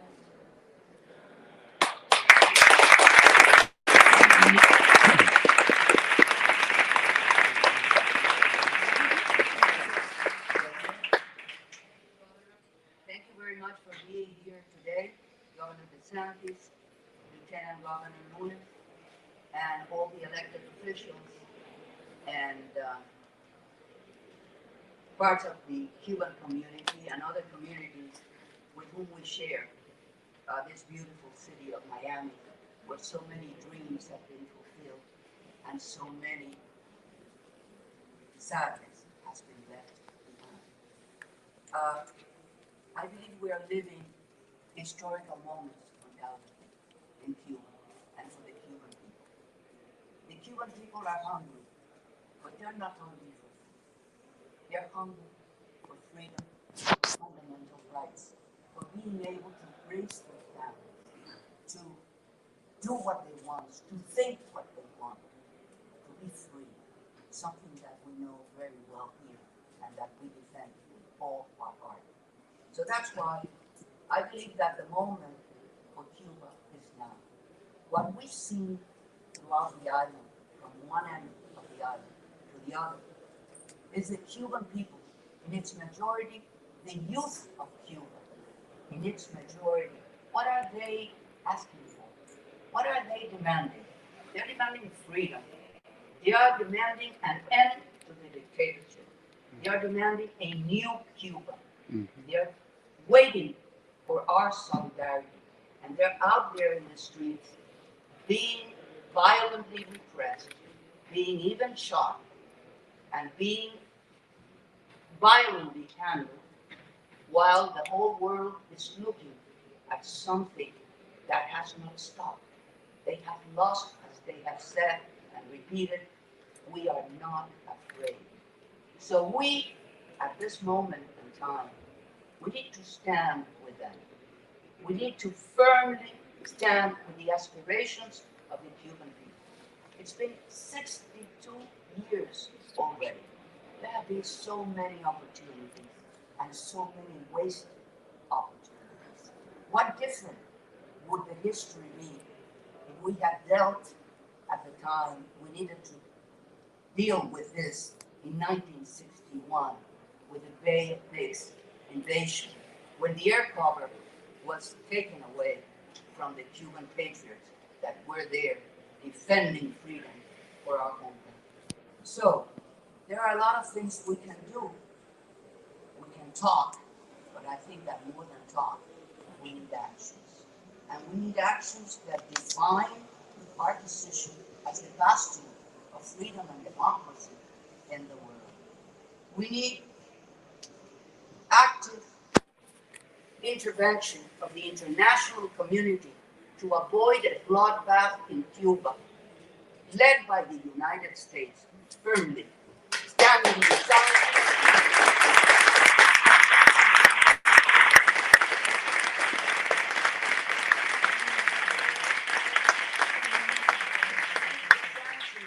to remain in place. We need not to give unilateral concessions to a dictatorship that the more you give, the more they take. This is our moment. This is Cuba's moment.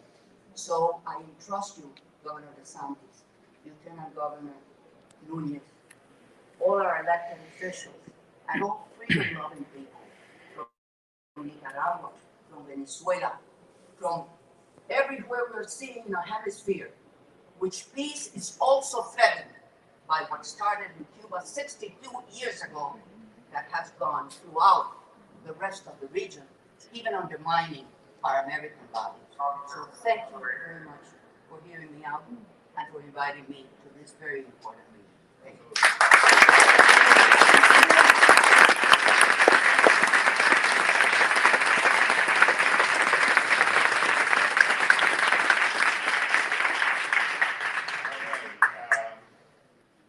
Maria, you want to say a few things?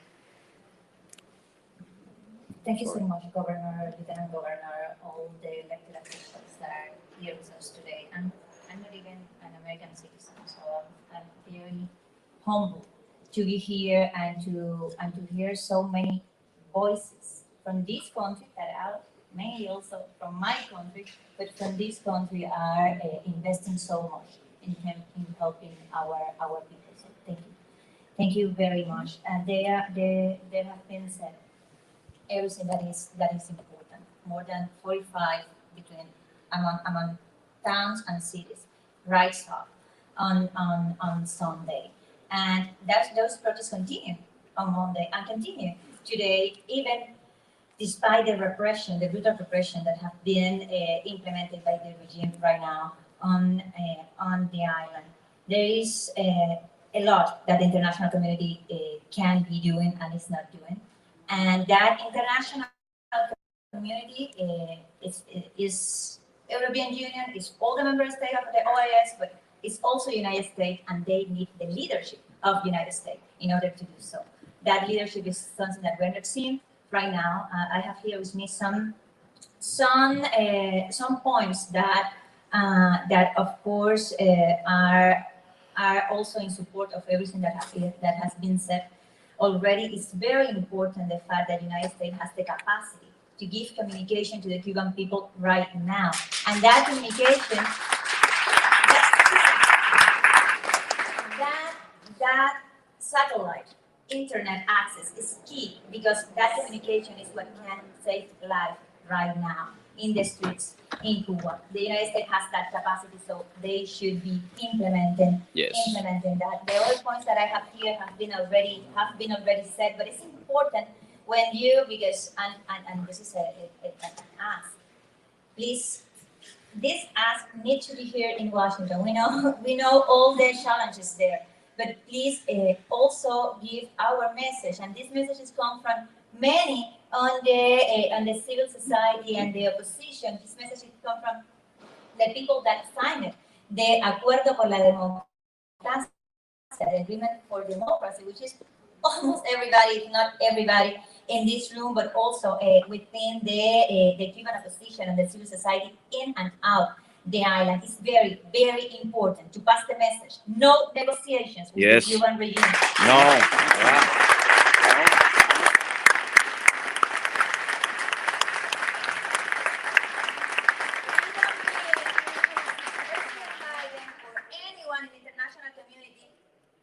Speaking for us. The Cuban people is already speaking very loud and clear in the streets. They want the end of the dictatorship. They want freedom. They were screaming freedom, freedom, freedom. No one is entitled to diminish that or to try to change that message, because it's very clear and loud, and the Cuban people is taking the risk or saying that.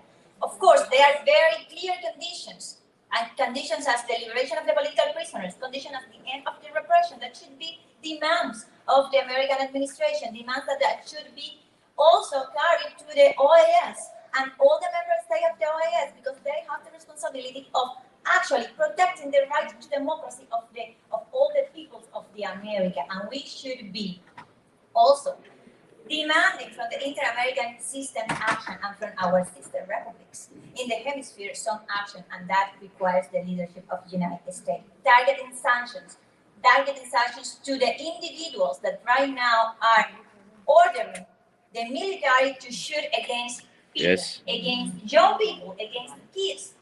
There was a kid, 13 years old, killed yesterday in the streets of Las Tunas in Cuba. Why so many enterprises are still doing business with the Cuban regime? It is important to demand.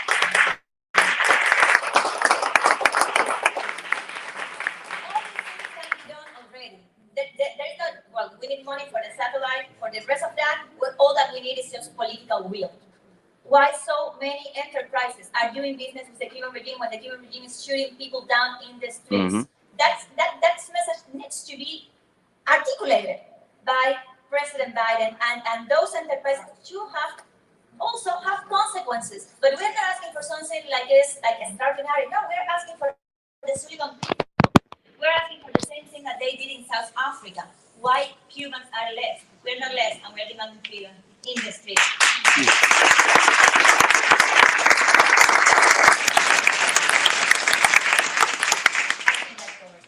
Great job. Okay. All right. Trujillo, Ambassador Trujillo, welcome. Thank you, Governor. It's an honor to be here with you today, and Lieutenant Governor, it's always great to see you. Marcel, thank you for the invitation. I think in American history, we oftentimes fail to teach our children the importance of history, the importance of democracy. We oftentimes at universities see students walking away with chicken parachutes. I always tell people, instead of having your chicken parachute, you can really feel it. Because there's a lot of people in this world. There are true patriots who fight every single day for democracy. Being here, being home, it's an honor to be amongst a lot of you because I know what you stand for. But seeing where we are today, I think it's a dichotomy of policies. We saw the appeasement policy when it did under Obama. The fact that we think we're going to placate the totalitarian regimes and somehow they'll begin to respect human rights. And we know that that did not work. And then we saw the policy of maximum confrontation, a policy of strangulation, a policy of sanctions. When there is no gas on the island today that's causing pressure on the regime, those were the sanctions of the last administration, cutting off the fuel supply to Venezuela. When there is no cash on the island today, it's because we restricted remittances. When there's no direct foreign investment today, it's because we canceled a lot of the tourism programs. So I think as we review these policies going forward, you already hear the narrative that this is a humanitarian crisis. There's not a single person asking for food or vaccine. Every single person is asking for food. It's not a humanitarian crisis, it's a political crisis. Yes.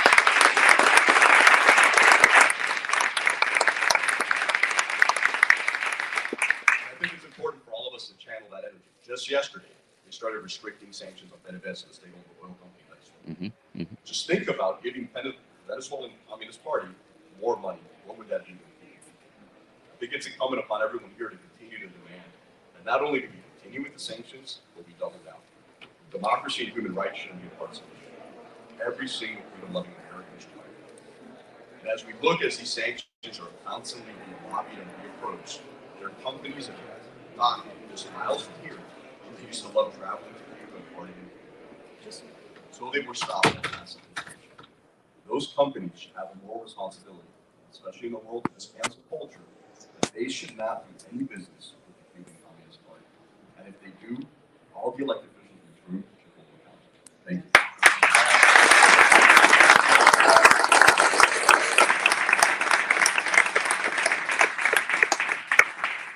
Sir, very briefly, because the main points have been made, we're speaking as a unified community. But first of all, I want to thank, on behalf of the Assembly of the Cuban Resistance, Marcel Felipe for leading this effort, you and the Vice Governor for the kind of leadership you have. We greatly respect and admire you because you're one of the leaders in America today who calls things as they are, and you have the moral backbone to follow through. So I will very briefly recommend what we see as a unified community, as a unified resistance.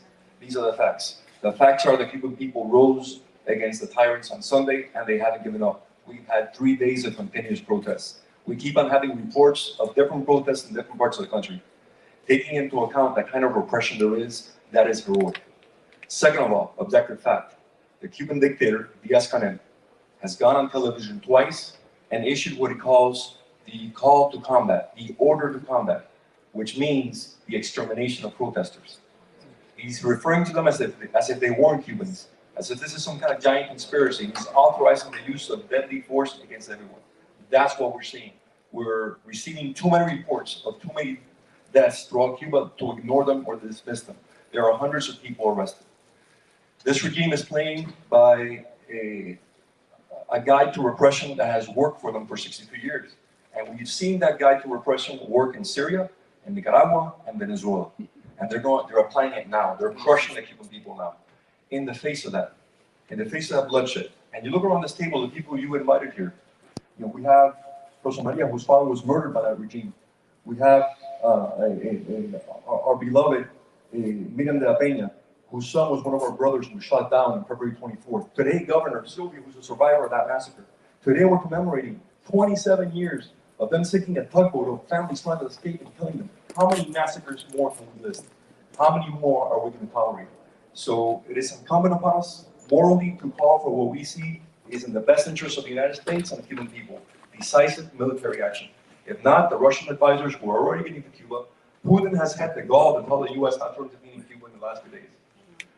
Chinese, Russian, Iranian advisors will do in Cuba what they've done in Iran, in Syria, Nicaragua, and Venezuela, and consolidate their foothold in the Western Hemisphere. That affects Florida directly. So with total understanding of the consequences of what we're calling for, and hearing what the Cuban people are asking us to call for, we think that direct military intervention is the way to safeguard the Cuban people and to bring it into the regime. There are legal instruments the president can refer to. There's a public law from 87-772 from 1962 that gives the president the faculty to intervene on behalf of restoring sovereignty to the Cuban people, and that's what we're fixing now. Thank you for your leadership. Thank you for listening.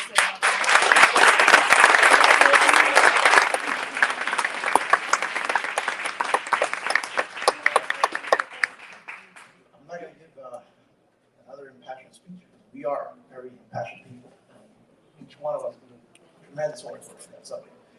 But as we have the opportunity to have elected officials sitting here with us, we'll go over some key points that I think are relevant for you guys as you make policy. One, it's an electoral reality. One of the things that this has done is unite our community like never before. It doesn't matter if you were previously perceived to be on the softer side of things. There is not one single organization. So you're clear, there's not one single organization right now calling for any negotiation with the regime. And we have independently come to that conclusion. We haven't decided to have a meeting about this to have a common position. And it's for a very simple fact. And this is a message that perhaps the administration should have heard when it made that statement. The people on the ground are asking for an end to the regime. We are going to be supporting them. We cannot be asking for anything less. So while the president's message, which was, by the way, wrangled after a lot of pressure from Senator Menendez's office and the office of several of our members of Congress and senators, and with the support of the very ones that are here today. You can tell it was still a statement that was put together with several different pieces, and it falls short. While it attempts at providing solidarity, it has two key things that we must never repeat. Number one, or three. One is, again, he's asking the Cuban government to take care of its people. We are not asking, no one in Cuba is asking for the Cuban government to reform. We're just asking it to leave, period. Exactly, yes.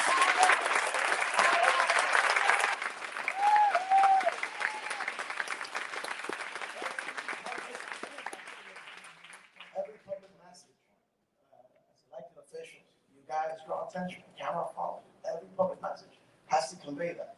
That's a very, very key point. A very sister point to that is when you speak, you don't speak to the Cuban government. You speak to the Cuban people. Exactly. And if anything, to the Cuban armed forces. The Cuban people have already spoken. They've hedged their bets. They've taken their position. It is now time for the Cuban military to decide if they want to be the heroes of a new republic or if they want to be the oppressors of the last republic. That's the choice for them. The Cuban government plays no part in this. The Cuban government is the problem. They cannot be part of the solution. That's another key point to keep in mind as we're developing this. And again, I've spoken with all of the organizations from different spectrums. Everyone's united on these messages. This is not an Inspire America platform or a directorial platform or Cuba Decide platform. These are basic things. And one other small nuanced thing, a couple more than one. Their freedom to peacefully protest. That statement applies very well in democracy, where the government gives you options to effectuate change. They're called elections. But when the government gives you no options, then we cannot be limited to peaceful protests. American patriots were not limited to peaceful protests when we declared independence from the United Kingdom. So it was very clear on that nuance. Things will get worse, and when they get worse, we can't be going back to this concept of holding them to a different standard than what the regime is currently proposing. Two other things that are on the horizon and that I think are particularly important for Florida and Florida elected officials.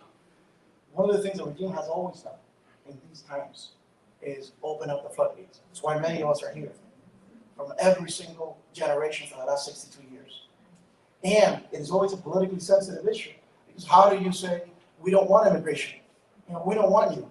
A lot of elected officials are very scared of that subject. This community is united in backing you up and saying we are not going to let the Cuban regime this time around have its way and have an escape valve so that it can cure its problems. Cuba's problems need to be cured in Cuba with our support.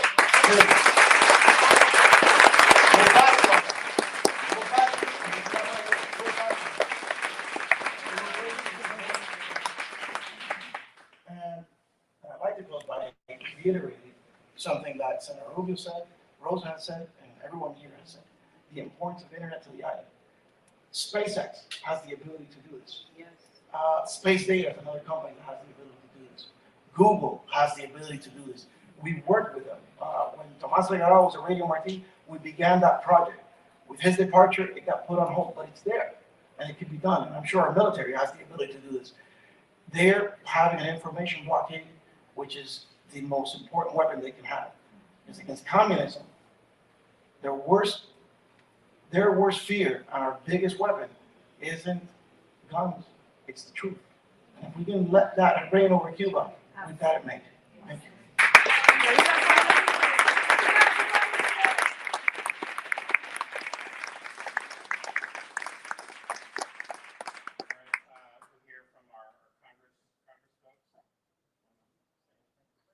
Thank you, Governor, and thank you for being here. We're very sorry, I'm sure that I speak for Carlos and myself, we're very sorry that we do not have a uniform. I'm not sorry. I'd rather be where I'm at. That's okay. We would love to serve with you, but we are even more delighted that you are the governor of the state of Florida. And I'm sure Carlos agrees with me that all your former colleagues reach out to us and say, Ron is doing such a wonderful, wonderful job. So we commend you and we salute you for that. I believe that as Congress people, we need to join forces with you. We need to be all one united voice. And as Marcel says, the first thing we need to do is demand that the government, the Biden administration, provides internet to the people of Cuba. If the Congress, if the Cuban regime has the ability to shut down hotspots and everything that has to do with the Wi-Fi, and massacre in biblical proportions could be happening, and we don't know about it. So I think that we should definitely join forces, reach out to your office, see in which way we can help you, and all of us work together at the federal and at the state level, demanding the Biden administration that this is the moment of truth. As I've been saying on the air, it has nothing to do with the Republicans or Democrats. These are Americans joining and helping Cubans. Cuba is closer to Miami than Orlando is to Miami.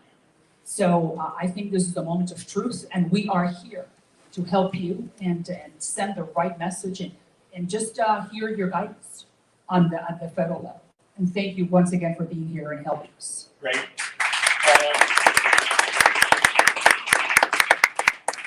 Thank you, Governor. Thank you for having this meeting, this roundtable here. It's important, I think, for Maria Elvira and I to, as the federal officials here, to listen to the ideas of and what it is that we need to do in order to have Cuba, which is our dream. Outside, I think I'm one of the few members of Congress actually born in Cuba. Okay, there may be another member, actually a Democrat from New Jersey, that was actually born in Cuba, and then I think Bob Menendez is probably born in Cuba. But today I spoke with the State Department and asked questions and also gave comments as to what I thought should be done. Number one, no negotiations with the Cuban government at all, zero. Limiting access to credit for the Cuban government. The Cuban government now has a very limited access to credit around the world because simply they don't pay their bills. They don't pay their bills because they run a communist system, which is a failed system and failed economic system, which is failing their people, failing to provide them with the basic necessities that they need for everyday life. And so for us, there should be no lifeline whatsoever to this critical economic crisis that Cuba faces today because of the fact that they don't pay their bills. I asked about the technology does the technology exist to assure that the people of Cuba have access to internet? Interesting that the State Department doesn't know the technology exists. Okay. Now, there are people in this room that tell me that technology exists. And so why the State Department doesn't know that technology exists when people in this room do is beyond me. But I asked them to be cordial. Well, if you find out that the technology exists, can you call me back? Because as a member of Congress, I want to make sure that whatever technology exists that will give back the people of Cuba the ability to communicate inside of Cuba, I want to push for that. And I'm sure that Maria Elvira will do the same.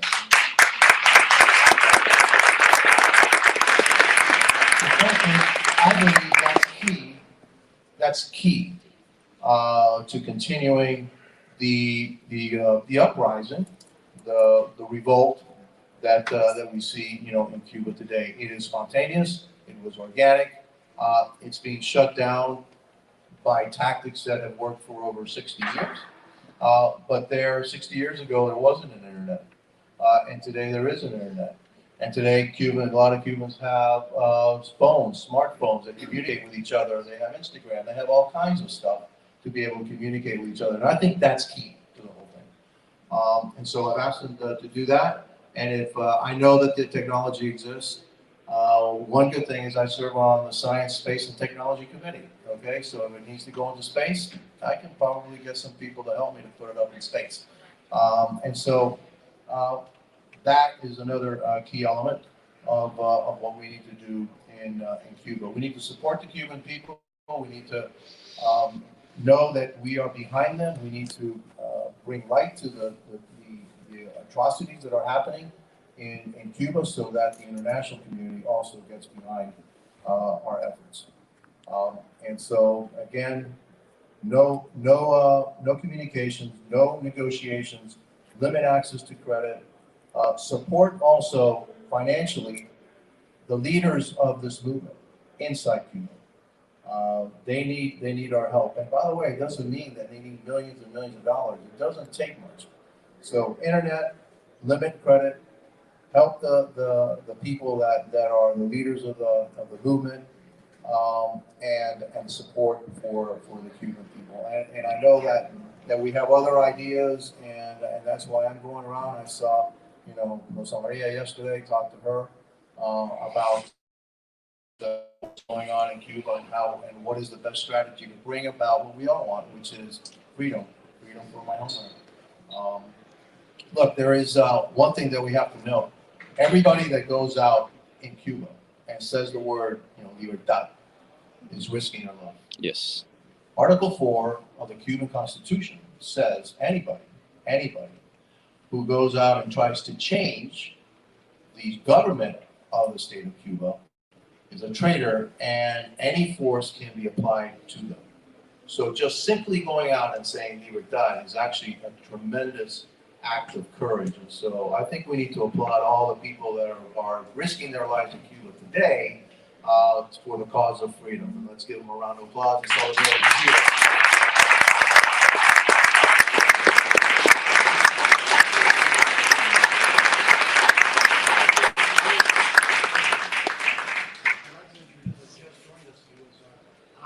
Versailles.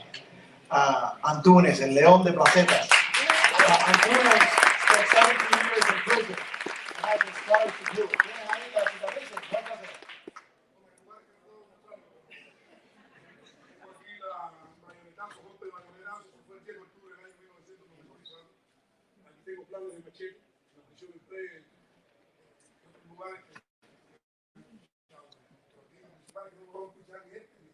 Yeah. He says, they start all over, so they never really approve the weather requirements.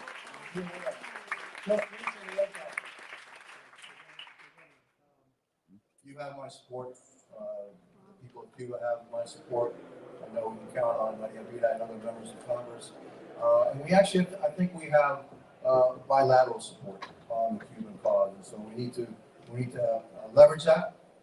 And leverage that with the Biden administration, make sure that they don't make the mistakes of the past, and give the Cuban dictatorship, the Cuban regime, a lifeline now when they're in dire straits. And let's throw them an anchor, not a lifeline. You should be one of those voices because we have been hearing, I'm in the Foreign Relations Committee, and unfortunately, we just read the statement from Chairman Meeks, was saying that what was happening on the streets of Cuba was because of lack of vaccine. Oh my God. And I reached out to Alcides, who is the person that Carlos was referring to. But we definitely need your leadership because you are not only the governor of the state of Florida, you're a very important and very well-respected figure within the Republican Party. And we do need you as much as we can help you. So what Carlos is saying is because our concern is that the Biden administration may not read the signs that we're reading as clearly as we are. So we got to remind them. I think that the best way is not to put them against the wall, but just to tell them that we are here guiding or giving them guidance as to what are the statements they need to be made. Because what Meek said was completely unacceptable. Finally, Governor, I wrote a letter to President Biden today asking for him to remove Julie Chung. Yes. From her position in Yes. Yes.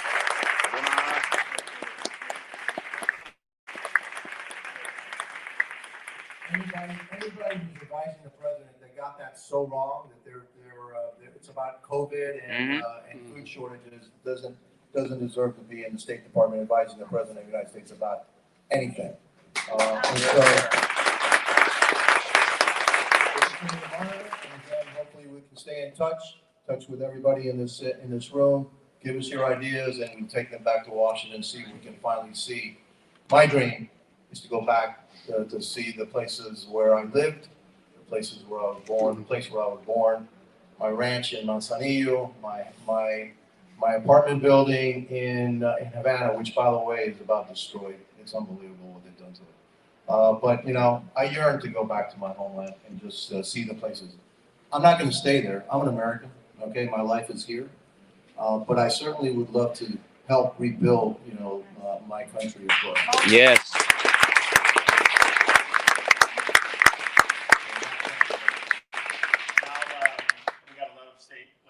I'll have Senator Diaz make any comments. One thing I do think, just hearing about the internet, some of these companies are based in Florida, or at least have big operations, mostly in the Space Coast. So we'll be able to make some calls there. And yes, yes.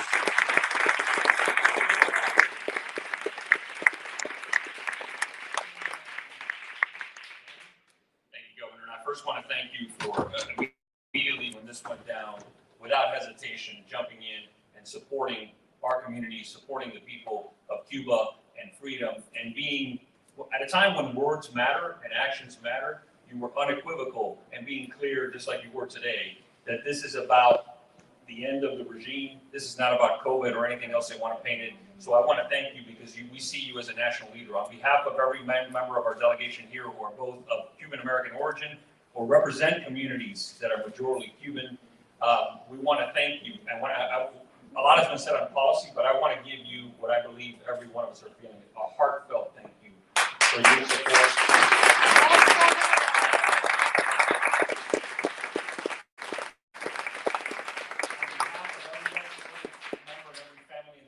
On behalf of every single member of the exile community that is here today, whether on the table behind or outside, because of the struggles they have gone through throughout the years, the fight that they have put forward has been 60 years.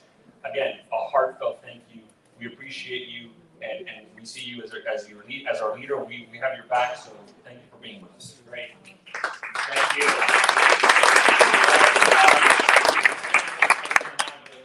At some point, okay, so I think they're going to probably rustle up some media, and I'll make a few comments, and maybe we'll have a couple more folks just reiterate this. Is there any issues that have not been discussed that any of you think are important that we should? Oh, okay, yes.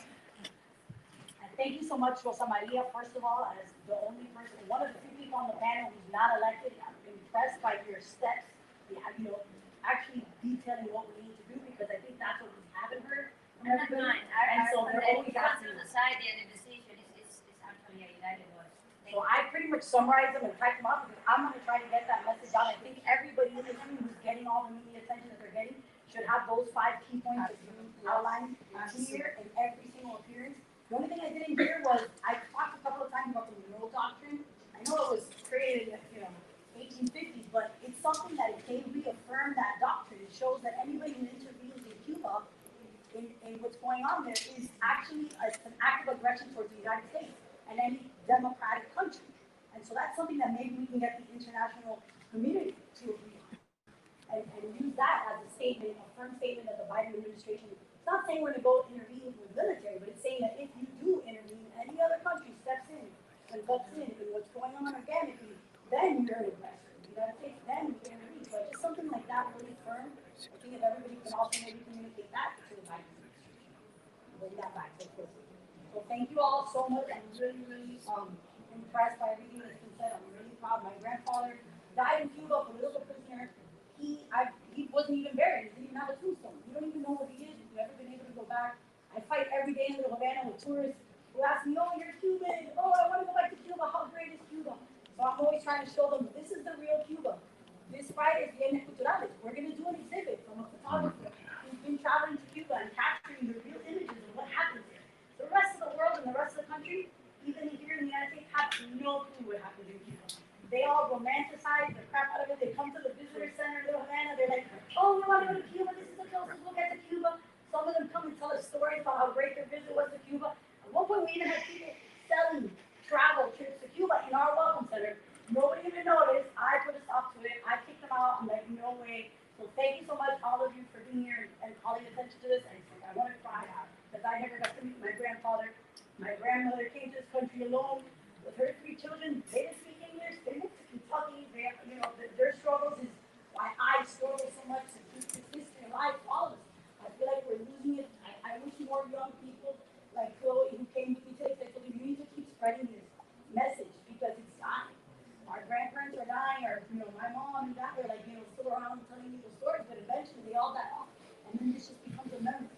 So this moment is so crucial. It's a window and an opportunity that I don't want to miss. I don't want it to turn into a massacre. So thank you all.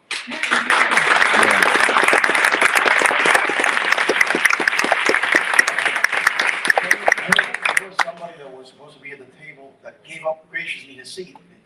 She is COO of America TV. I don't know if he has any comment.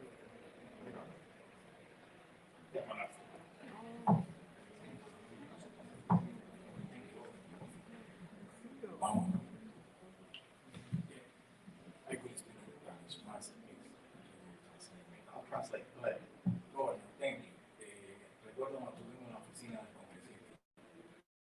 You remember when we visited you in DC? He speaks more Spanish than he lets on. I know. Y recuerdo que desde que lo vi, se lo comenté a Marcel en Hotel Solidario.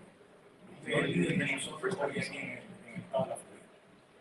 Es verdad que la política exterior la dicta el gobierno federal. It's true that the foreign policy is dictated by the federal government. Pero usted es nuestro gobernador. You're our governor.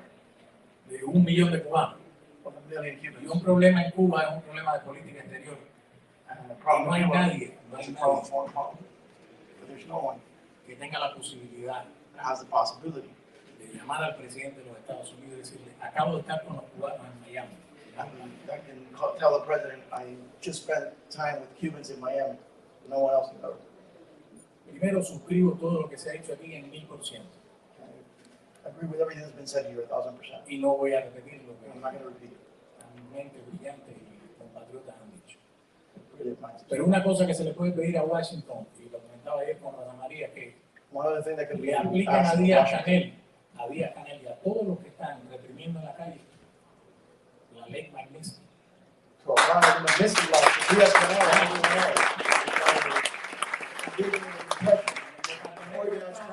Departamento de Estado no puede seguir esperando. Eso tiene que ser un anuncio ya esta semana. Yo tengo las pruebas aquí de hoy. Nosotros tenemos las imágenes hoy, no ayer, hoy, ahora. Y esa es una herramienta porque la evidencia existe. No hay que esperar nada. La evidencia está en The evidence is there. It exists. The TV station, they have the images. They have to proceed immediately. Número 2. Hace unos meses, la Casa Blanca en una conferencia de prensa dijo que el cambio de política hacia Cuba y el tema de Cuba no era una prioridad. Hoy no es una prioridad. Esto es un asunto de seguridad nacional. A couple of months ago, the White House said that changing its Cuba policy wasn't a priority. Now it's not only not a priority, it's a matter of national security, an urgency of national security. Y cualquier asunto que trate Díaz Canel, que ya lo ha manejado, y el régimen de Raúl Castro es el jefe, señor, de provocar de nuevo un éxodo, eso tiene que ser considerado un acto hostil, un acto de guerra. And any attempt to provoke another exit has to be declared a hostile act. Ahí está la base naval de Guantánamo. María Elvira, que está aquí, y Mario Díaz Balart, ellos promovieron una iniciativa de ley para el asunto de la reunificación familiar. Ahí está congelada, ¿no, María Elvira? Ahí está congelada. Sí, for example, for all those interviews that have not been able to be conducted in the embassy because it's been shut down because of the sonic attacks. Mario Diaz-Balart was the originator of this law, where we were inviting the Cuban government and the administration to open up its doors, Guantanamo doors, so the Cubans could go and do the final interview before they got their humanitarian visas. We know obviously what the answer was going to be. It's too convenient. Obviously they didn't even answer, but I think it was a good initiative. Y lo último que voy a decir. The last thing I want to say is. Lo último que voy a decir, gobernador, la Casa Blanca no le puede dejar tomar una llamada a usted. Usted solo con contar y con lo que nos ha comentado aquí al inicio, lo claro que tiene la realidad nuestra, aquí en Miami y en Cuba, es un acto importante, es una noticia nacional. Yo he visto la cadena Fox, he visto otras cadenas, pero su voz es una voz importantísima, porque usted es el gobernador nuestro. Governor, the White House has to take your call because you are our governor. When you say it's national news, they have to listen to you because you know what's going on.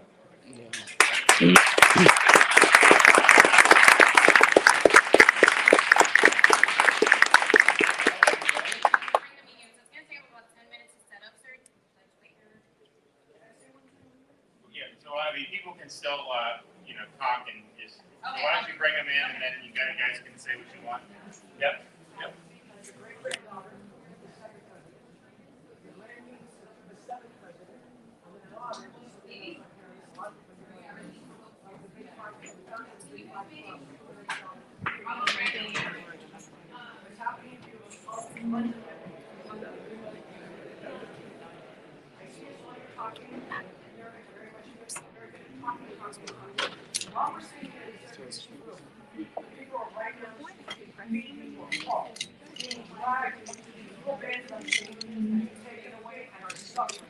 We cannot spend now days and weeks and months talking about this. We need to do this now. We need to get them on to the people that are there. Nobody wants to talk about our, those poor people are sitting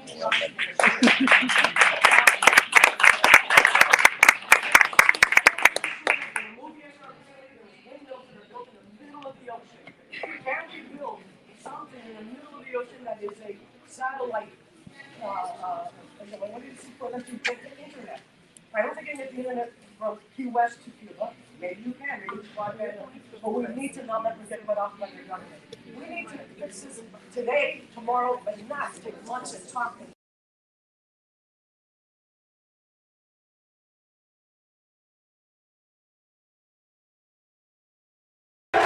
Thousands took to the streets across Cuba on Sunday in the biggest protest the country has seen in decades. The chants centered on civil liberties and the political system, but the driving force behind the demonstrations was anger over a devastating economic crisis that has caused widespread shortages of food and medicine. I have nothing to cook with. The power cut out more than 20 times yesterday. Love. It's because we don't have fuel and we've had to cut the electricity.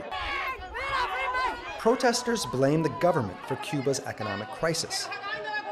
A day after visiting the site of one of the protests, Cuban President Miguel Díaz-Canel attributed the scarcities to the 60-year-old U.S. embargo. All those issues that are present in our society now, such as dissatisfaction, what are their origins? What caused them? It's the blockade. On Monday, the streets of Havana were calm. The Trump administration intensified the U.S. embargo, passing a barrage of sanctions that devastated the Cuban economy. COVID exacerbated the crisis.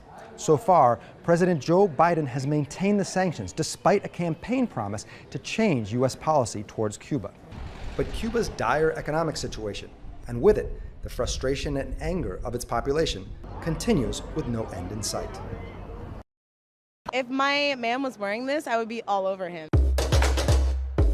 That smells really good. It smells like my guy's cologne. Okay. It smells really good, yeah. Really good? sexy. Oh, that smells really good. I would use it, but like if a guy smelled like that too, I'd be like, oh, I would use this on myself. Most name brand bars and body washes you rub on your skin are classified by the FDA as synthetic detergent. It's not even real soap. Stop marinating.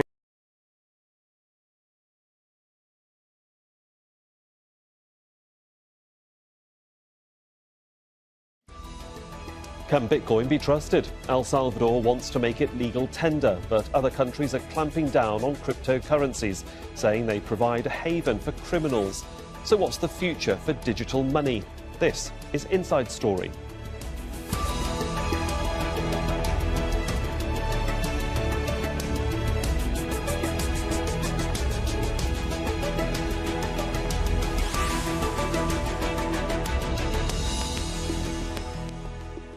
Hello and welcome to the programme. I'm Sahil Rahman. It's just over a decade. Bitcoin has turned from an idea into one of the most talked about financial assets. Every day, more companies sign up to accept it as a form of payment.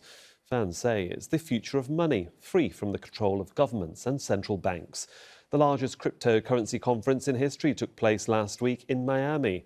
And it was here that El Salvador's president announced plans to make his country the first to accept Bitcoin as legal tender. 70% of the population don't have access to a bank account. Nayib Bukele says his plan will help Salvadorians abroad, particularly in the United States, to send money back home. In the short term, this will generate jobs and help provide financial inclusion to thousands outside the formal economy. And in the medium and long term, we hope that this small decision can help us push humanity at least a tiny bit into the right direction. While some are embracing Bitcoin, it's a different story in China. The government has banned cryptocurrency services in banks, and it's blocked accounts promoting digital money on the microblogging site Weibo. One of the reasons may be the environment. China is home to 70% of the machines that handle or mine cryptocurrency transactions. It's estimated they use more energy per year than all of Argentina. Chinese state media has accused criminals of using virtual currencies to launder money and trade weapons and drugs. And in the US, the Justice Department announced it had recovered most of the bitcoins paid as ransom after hackers shut down oil pipelines last month. The equivalent of $4.4 million was sent to a group called DarkSide, believed to be based in Russia. Today, we turned the tables on DarkSide by going after the entire ecosystem that fuels ransomware and digital extortion attacks, including criminal proceeds in the form of digital currency. We will continue to use all of our tools and all of our resources to increase the cost and the consequences of ransomware attacks and other cyber-enabled attacks. This is eToro, the leading social trading platform with over 13 million users worldwide. We make smart crypto trading easy, offering users the ability to buy and sell the world's top cryptocurrencies, including Bitcoin, Ethereum, XRP, and more. Check out what other traders are up to by viewing their profiles and learning about their investment strategies. And even copy the moves of popular investors automatically with CopyTrader. If you'd like to try before you trade, check out our virtual portfolio. It lets you trade with $100,000 in play money using real-time market data. You can practice trading risk-free, whether you're a beginner or a seasoned investor. eToro is where the world trades crypto. Join us today.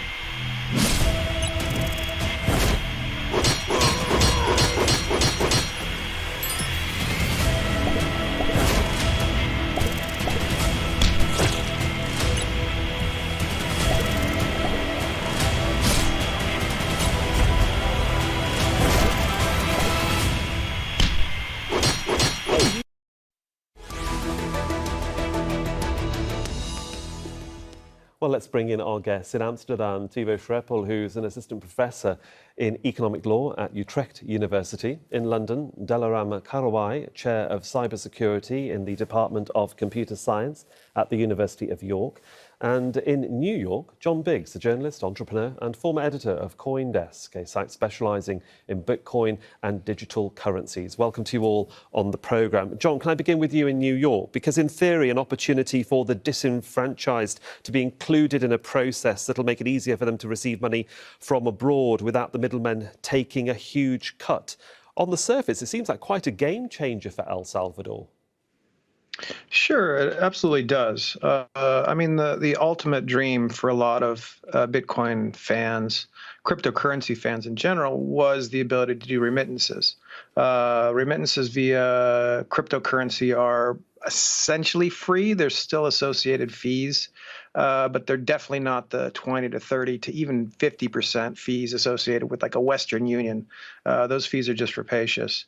So for El Salvador to accept Bitcoin as its own fiat currency, you could say, or just to sort of generally accept it in as legal tender is vitally important, because I can basically sit here from my phone, wing you over $5 and not have to worry that I'm going to lose $2.50 of that, $2.50 of that in transfer fees. That's a game changer for anybody who's making just a little bit of cash. Why do you think he's proposing it now? Why are they proposing it now? The answer to that is that it was Bitcoin Miami. There was a conference going on, and it's just now becoming more mainstream to actually be able to pull this off. And it's actually probably easier and cheaper now than ever to pull this off. So they might as well do it now. Let's go over to Thibaut Schreppel in Amsterdam. I mean, while President Nayib Bukele has touted this idea, which likely will be ratified by his government because he has the numbers over there in Parliament. How much of a move do you think this is to counter sort of US allegations at the moment of corruption and this widening rift between the US that wants to counter, you might say, any illicit financial dealings around the world, to El Salvador trying to flex its muscle and, on the surface, help its own people? Well, in my opinion, the US is actually right in the middle. You do have one extreme, which will be to adopt cryptocurrencies as they exist already, which is the path that El Salvador is taking right now. Another extreme is to ban cryptocurrencies, which numerous countries, including Egypt, Morocco, Bolivia, and so on, are doing. And then in the middle, you have the US and Europe, which are regulating existing cryptocurrencies, but also at the same time, they try to create their own cryptocurrencies to put a digital euro or a digital dollar. So it's not that extreme and that different from El Salvador in some respects. Delaram Karabai, can I bring you in from London? What's your opinion now? You've heard, you might say, two views, one from Amsterdam and one from New York. Well, I work mostly in the science of cryptocurrencies and Bitcoin. So my perspective is more towards the security and, how this could be secure and how it can be legalized in many countries, for example, in US and Japan. I mean, can Bitcoin be security safe, you might say, in a country like El Salvador? We might not think of it as being, you might say, first world.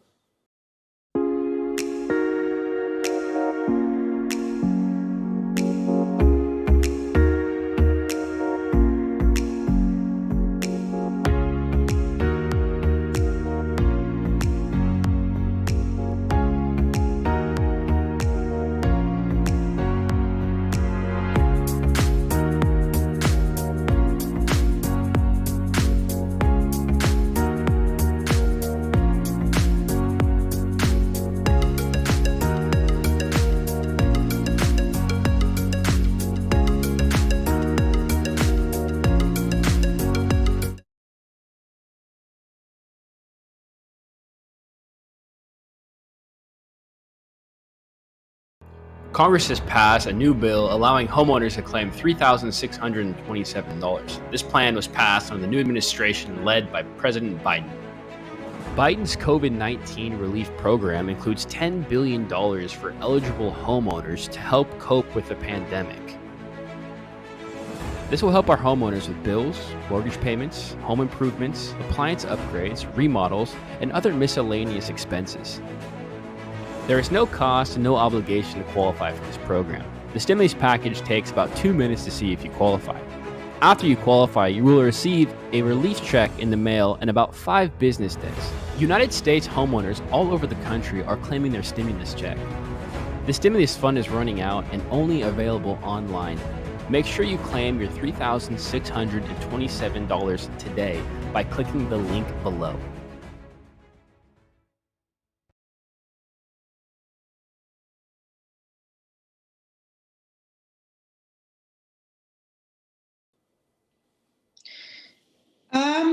So that's a good question. I mean, some of the Bitcoin companies, they have their own security ways, and it's really hard to know what they are using because of the IP or other regulations. But the point is that perhaps El Salvador wanted to catch up and be in the same page as other first world countries, as I mentioned.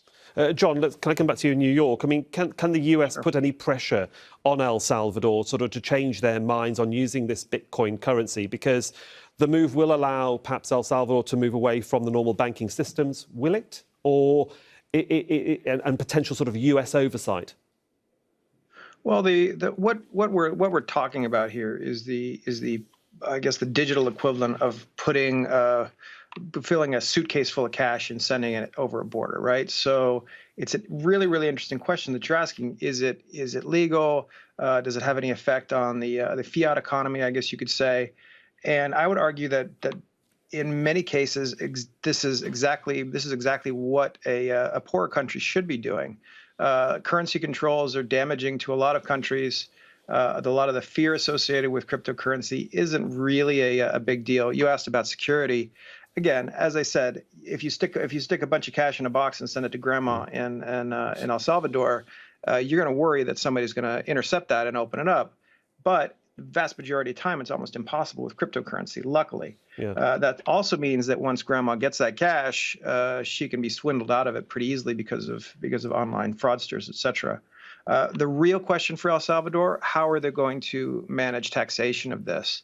And one would suspect that at this point, they don't have a good handle on that. And in the future, if they're able to use crypto, they may have a better handle on it, especially if they use some sort of centralized exchange. By breaking cryptocurrencies, cryptocurrencies are supposed to be implicitly decentralized, right? Yeah. There's not going to be supposed to be one actor. By breaking them and making one actor in that country, you could feasibly have more control over it. Okay, well, Thibaut's nodding in agreement. I want to come to you actually over in Amsterdam. I mean, how much, if we widen this conversation out now beyond El Salvador, how much has the arrival and performance of Bitcoin made established banks and the banking system rethink the way that they have to operate now and in the future? Because 10 years is a very short space of time to really change the face of the way finance is being rethought. I'm afraid we have to talk a bit about the technique and the infrastructure behind each cryptocurrency, because you asked the question about security. To some degree, you could say that Bitcoin is very secured because it is immutable. So if you send money, you know for a fact that money has been sent to that person.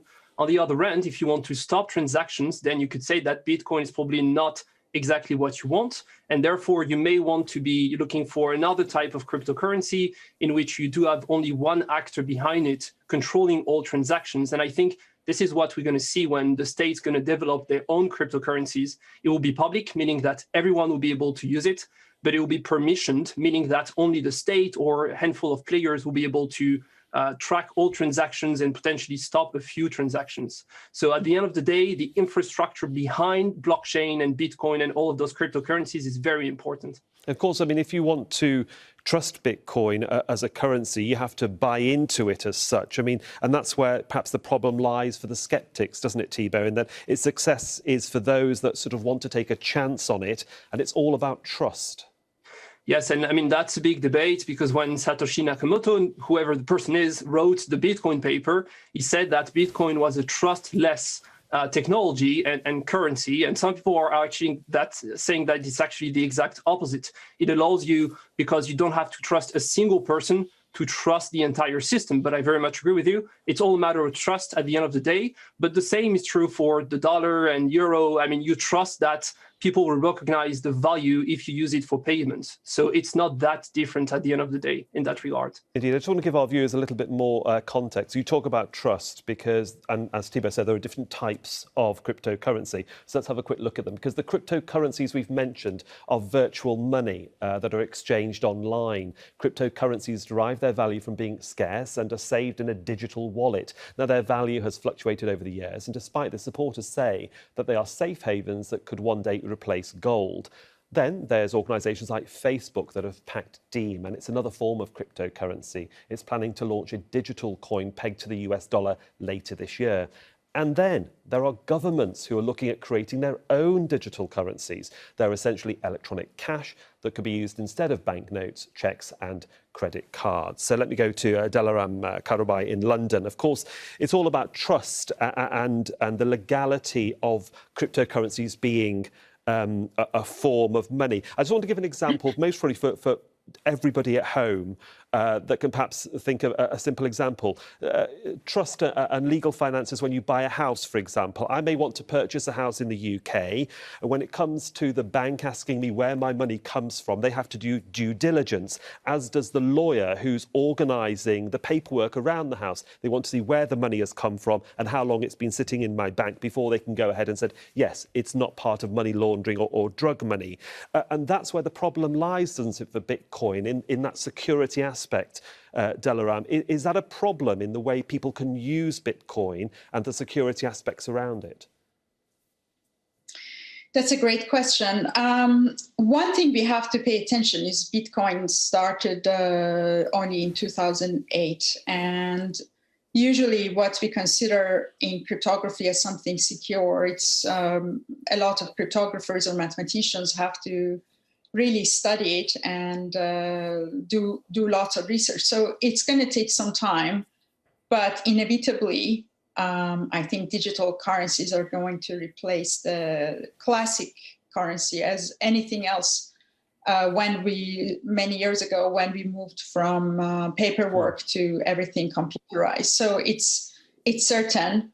About the verification and authentication, these are topics in cryptography that has been worked for a long time. And the security around Bitcoin or cryptocurrency is not just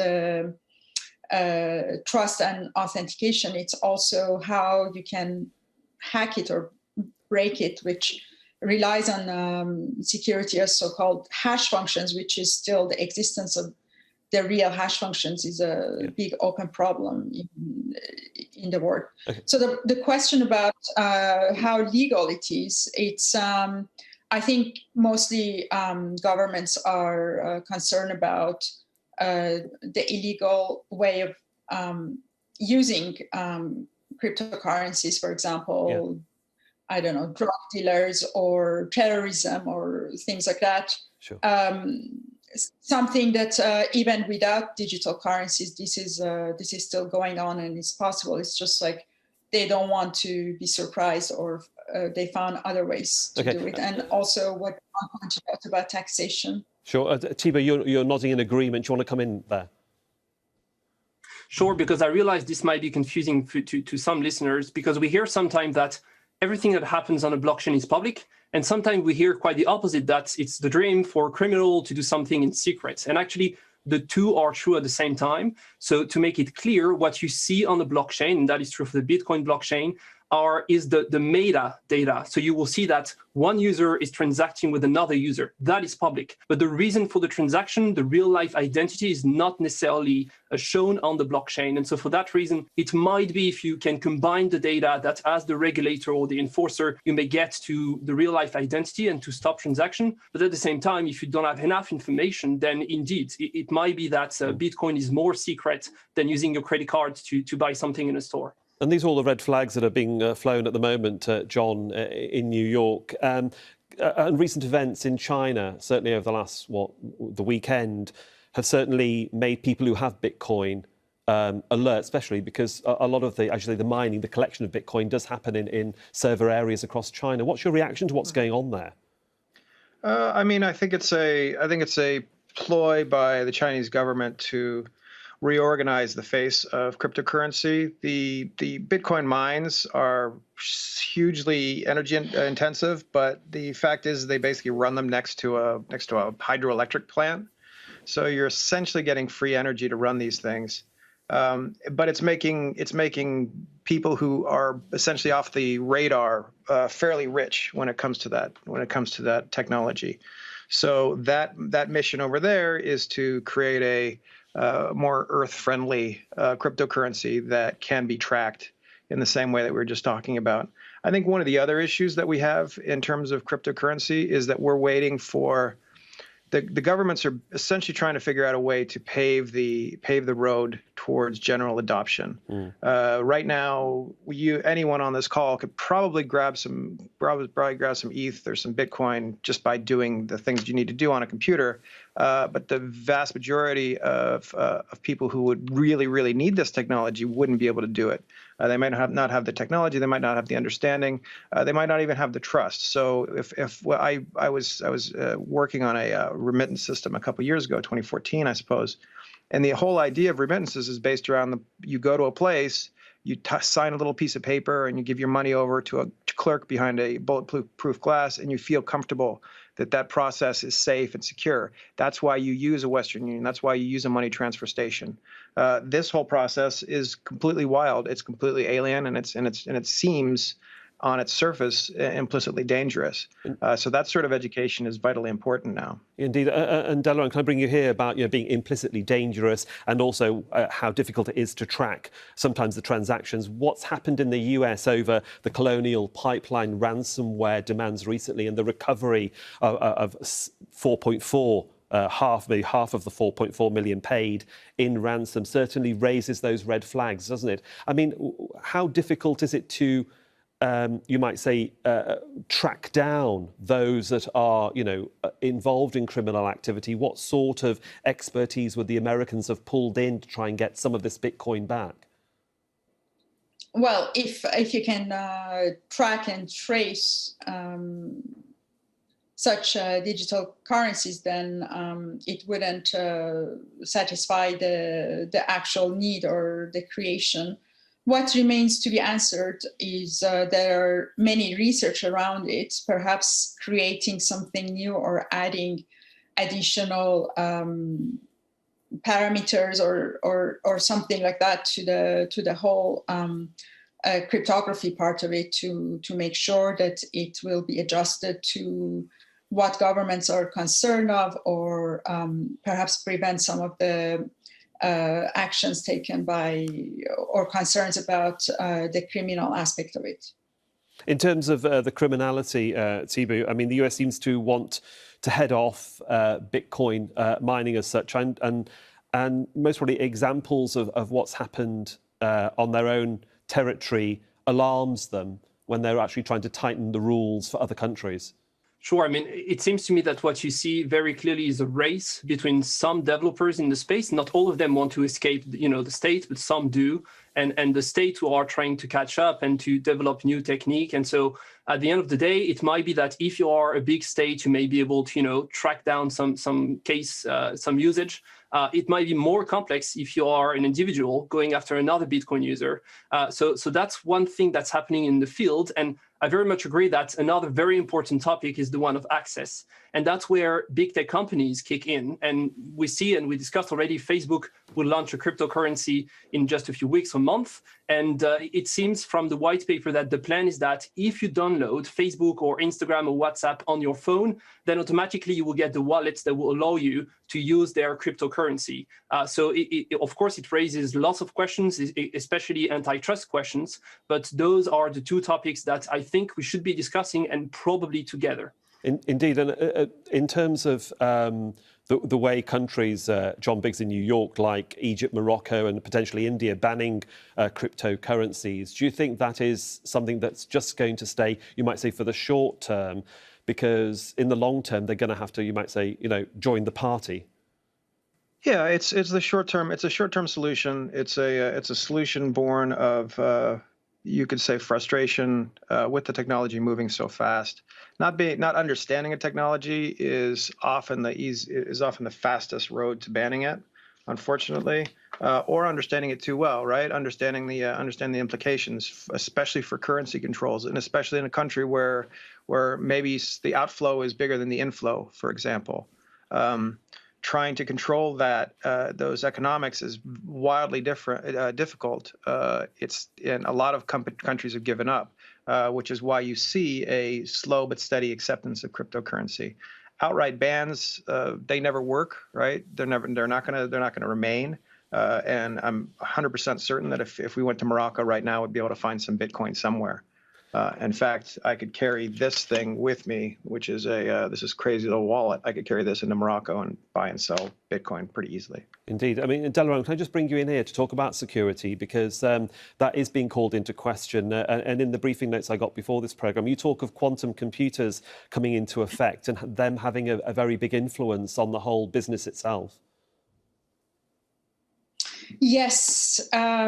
So in 2015, the National Security Agency in the US, after Snowden's revelation, made an announcement followed by NIST, National Institute of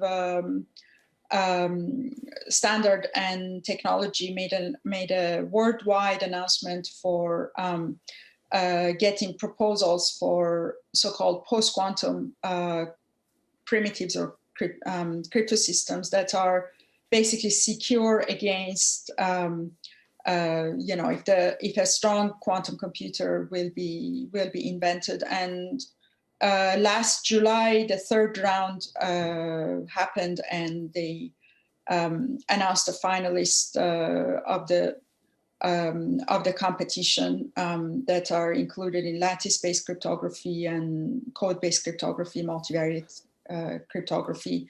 And so Bitcoins or cryptocurrencies are somehow should be, I kept mentioning about more research has to be done and to attract the trust of the governments, because it's inevitable that, the world is going towards that. I just need to ask one very brief question then to Thibaut Schreppel in Amsterdam. What do you say to the skeptics like Warren Buffett, Elon Musk? Elon Musk was singing the praises of Bitcoin just a few years ago. Now he's pulling back a little bit. Sure, and then he has been also vocal in saying that, maybe it's not too bad after all, and you may have some financial interest behind it, so it's very hard to read what's happening. But if you move a little bit and you look at the state level, what you see is that there is a tension between trying to keep control and also trying to get lots of users and people involved in the ecosystem, which also provides security. And so that tension is being expressed by the European Central Bank. They have been quite vocal that they are looking for the best way to design a digital euro. But I just want to make it clear that the end game of all that is not just to give a cryptocurrency, but it's to own the infrastructure for tomorrow world's transaction. And if a state manages that is a cryptocurrency will be adopted by all the states, it might be the most important economic power ever held by any government, because they will control any transactions happening everywhere. We shall see what does happen, though. There we have to leave it, I'm afraid. Thibaut Schreppel in Amsterdam, Delaram Karobai in London, and John Biggs in New York. Thank you so much for joining us on this edition of Inside Story.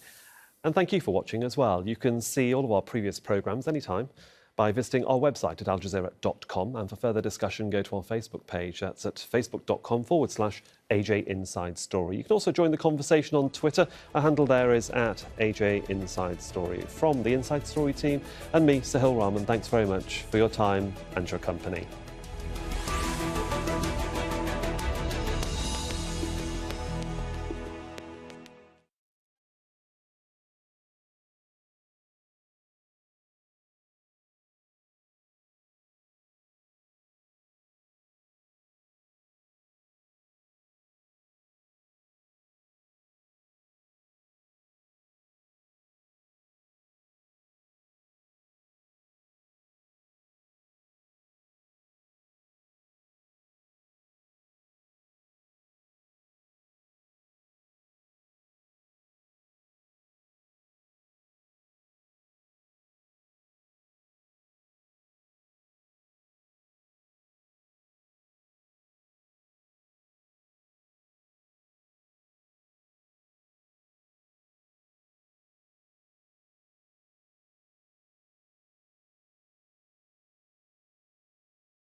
We're calling this the new $1 million stimulus program. It's a brand new program that is paying qualified homeowners over $2,039 after install to get solar panels and a Generac backup battery installed, all for no cost at install. Here's how it works. First, you have to click the button below this video to see if you qualify. If you do, then taking advantage of this program could save you and your family thousands of dollars on your electric bill, plus increase the value of your home. You may even be able to sell all that excess electricity you generate back to your power provider for a credit. But the best part about this limited time stimulus program is that it finally makes solar affordable to ordinary Americans. So, if you want to see if you qualify for this program that is paying qualified homeowners over $2,039 after install to get solar panels and a Generac backup battery installed for no cost at install, plus the potential of increasing the value of your home and the possibility of selling your excess electricity back to your power provider, then click the button below this video and take our free 60-second survey now. Thank you.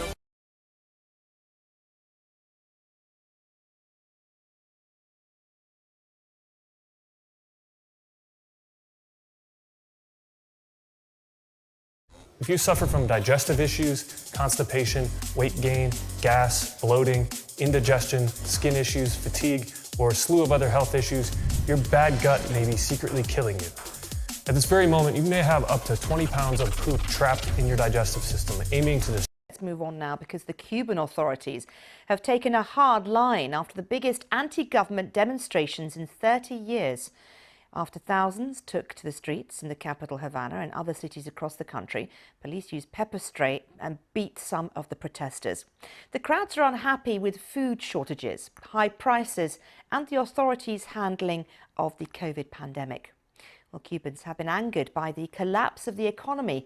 Last year, Cuba's state-controlled economy shrank by 11%. Now, that's its worst decline in almost 3 decades. It's been pretty hard hit by the pandemic too. And of course, those US sanctions imposed by the Trump administration. More than 200 new sanctions were imposed on the island's economy during Trump's tenure. And the Biden administration, well, they haven't lifted any of them. Protesters are also angry at a shortage of vaccines. The country reports a record of nearly 7,000 daily infections and 47 deaths on Sunday alone. That's twice as many as the previous week. Tanya Dendrinos sent this report. Chanting for freedom. Not a cry often heard in Havana. Cubans took to the streets in what the opposition has called the biggest anti-government protests in almost 3 decades. State security beat me and my daughter. They beat us because we were walking down the street. We are here because of the repression against the people. They are starving us to death. Havana is collapsing. We have no house, we have nothing.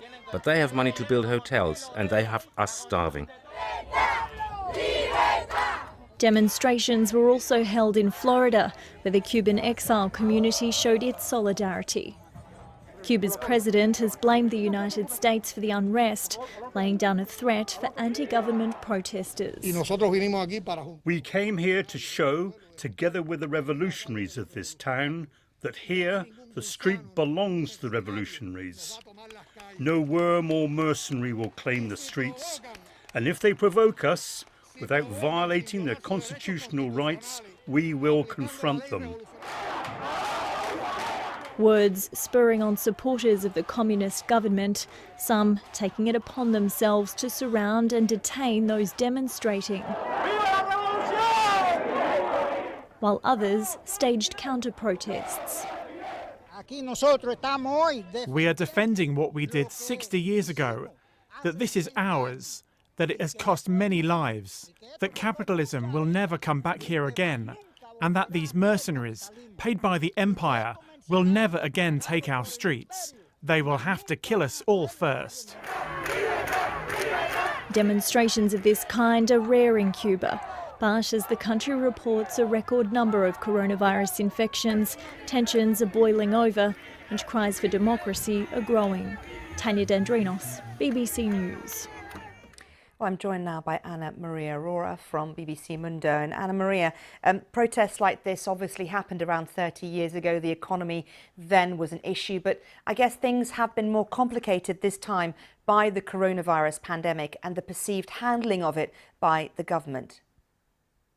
Yes, I would say the coronavirus crisis is one of the main factors in these situations. In the last days, we saw people sharing videos on social media of people dying at home or without proper medical assistance. And that went viral on social media accounts in the island. And this is actually another main factor that now Cuban people has this access to social media, and that has become a kind of a way to gather and to coordinate these kind of actions as these protests that we are seeing now. We are talking about more than 20 cities and villages in the country that spontaneously, they say, went out to protest against the government, against the economic situation and the sanitary situation. Let's not forget that Cuba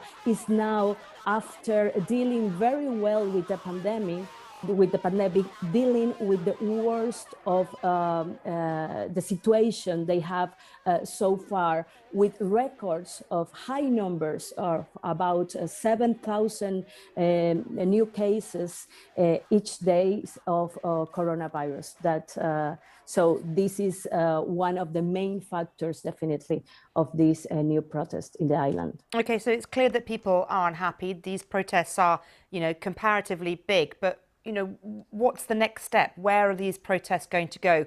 Without military support, which is, highly, highly unlikely, what do these protesters actually want to see happen, and how likely is it what they want will happen? I mean, I think it's too early to say, and we have to see what is going to happen next. Because yesterday we saw a protest, but also a brutal repression against the persons that were on the streets.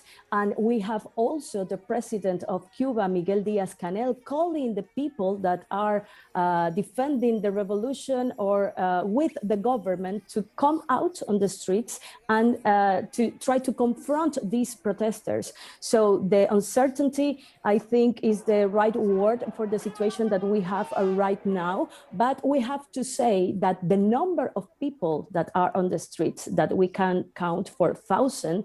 And I think also we have a protest from the east to the west of the country. And this is something really with no precedence after the triumph of the Cuban Revolution in 1959.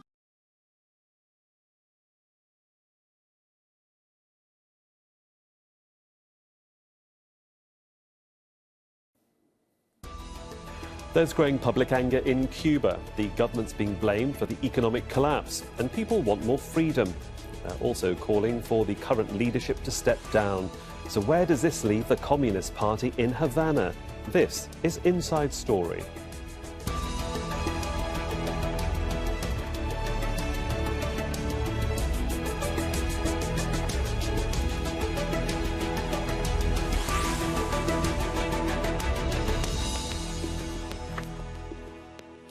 Hello, welcome to the programme. I'm Sahil Rahman. Food and medicine shortages, electricity blackouts and a surge in coronavirus cases. Cuba's worsening living conditions have sparked the island nation's largest protests in decades. Many Cubans say that they've had enough of government policies and have taken to the streets demanding the president step down. They're also calling for more freedom and are using slogans against the ruling Communist Party. Dozens of people have been arrested in a crackdown on security forces. Activists are using social media to gather support, but there are now restrictions for internet access. President Miguel Díaz-Canel, who succeeded Raúl Castro this year, called on his supporters to defend the country. He's blamed the turmoil on decades-long US sanctions, which have dried up cash resources. The lack of finance for governance is due to the aggressive policy of blockade and financial persecution by the US. It's being maintained by the government, and we have not been able to maintain and fix the power supply plan. Now, the US administration during Donald Trump's tenure imposed more than 200 new sanctions on Cuba, and President Joe Biden has so far left those measures in place. He's urged the Cuban government to listen to people's grievances. Folks, I want to start by recognizing the remarkable protests that are taking place in Cuba. With the Cuban people demanding their freedom from an authoritarian regime.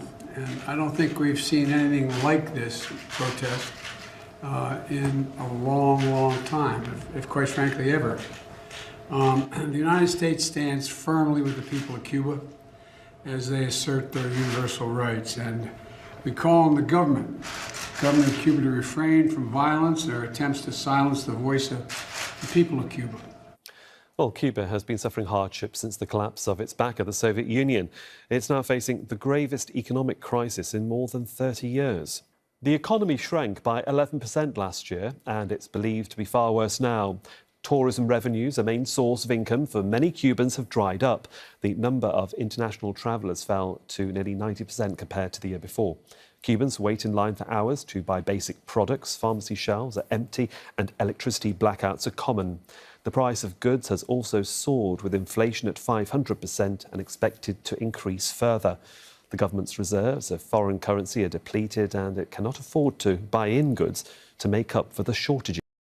1.8 million. That's the number of houses sitting vacant in the United States right now.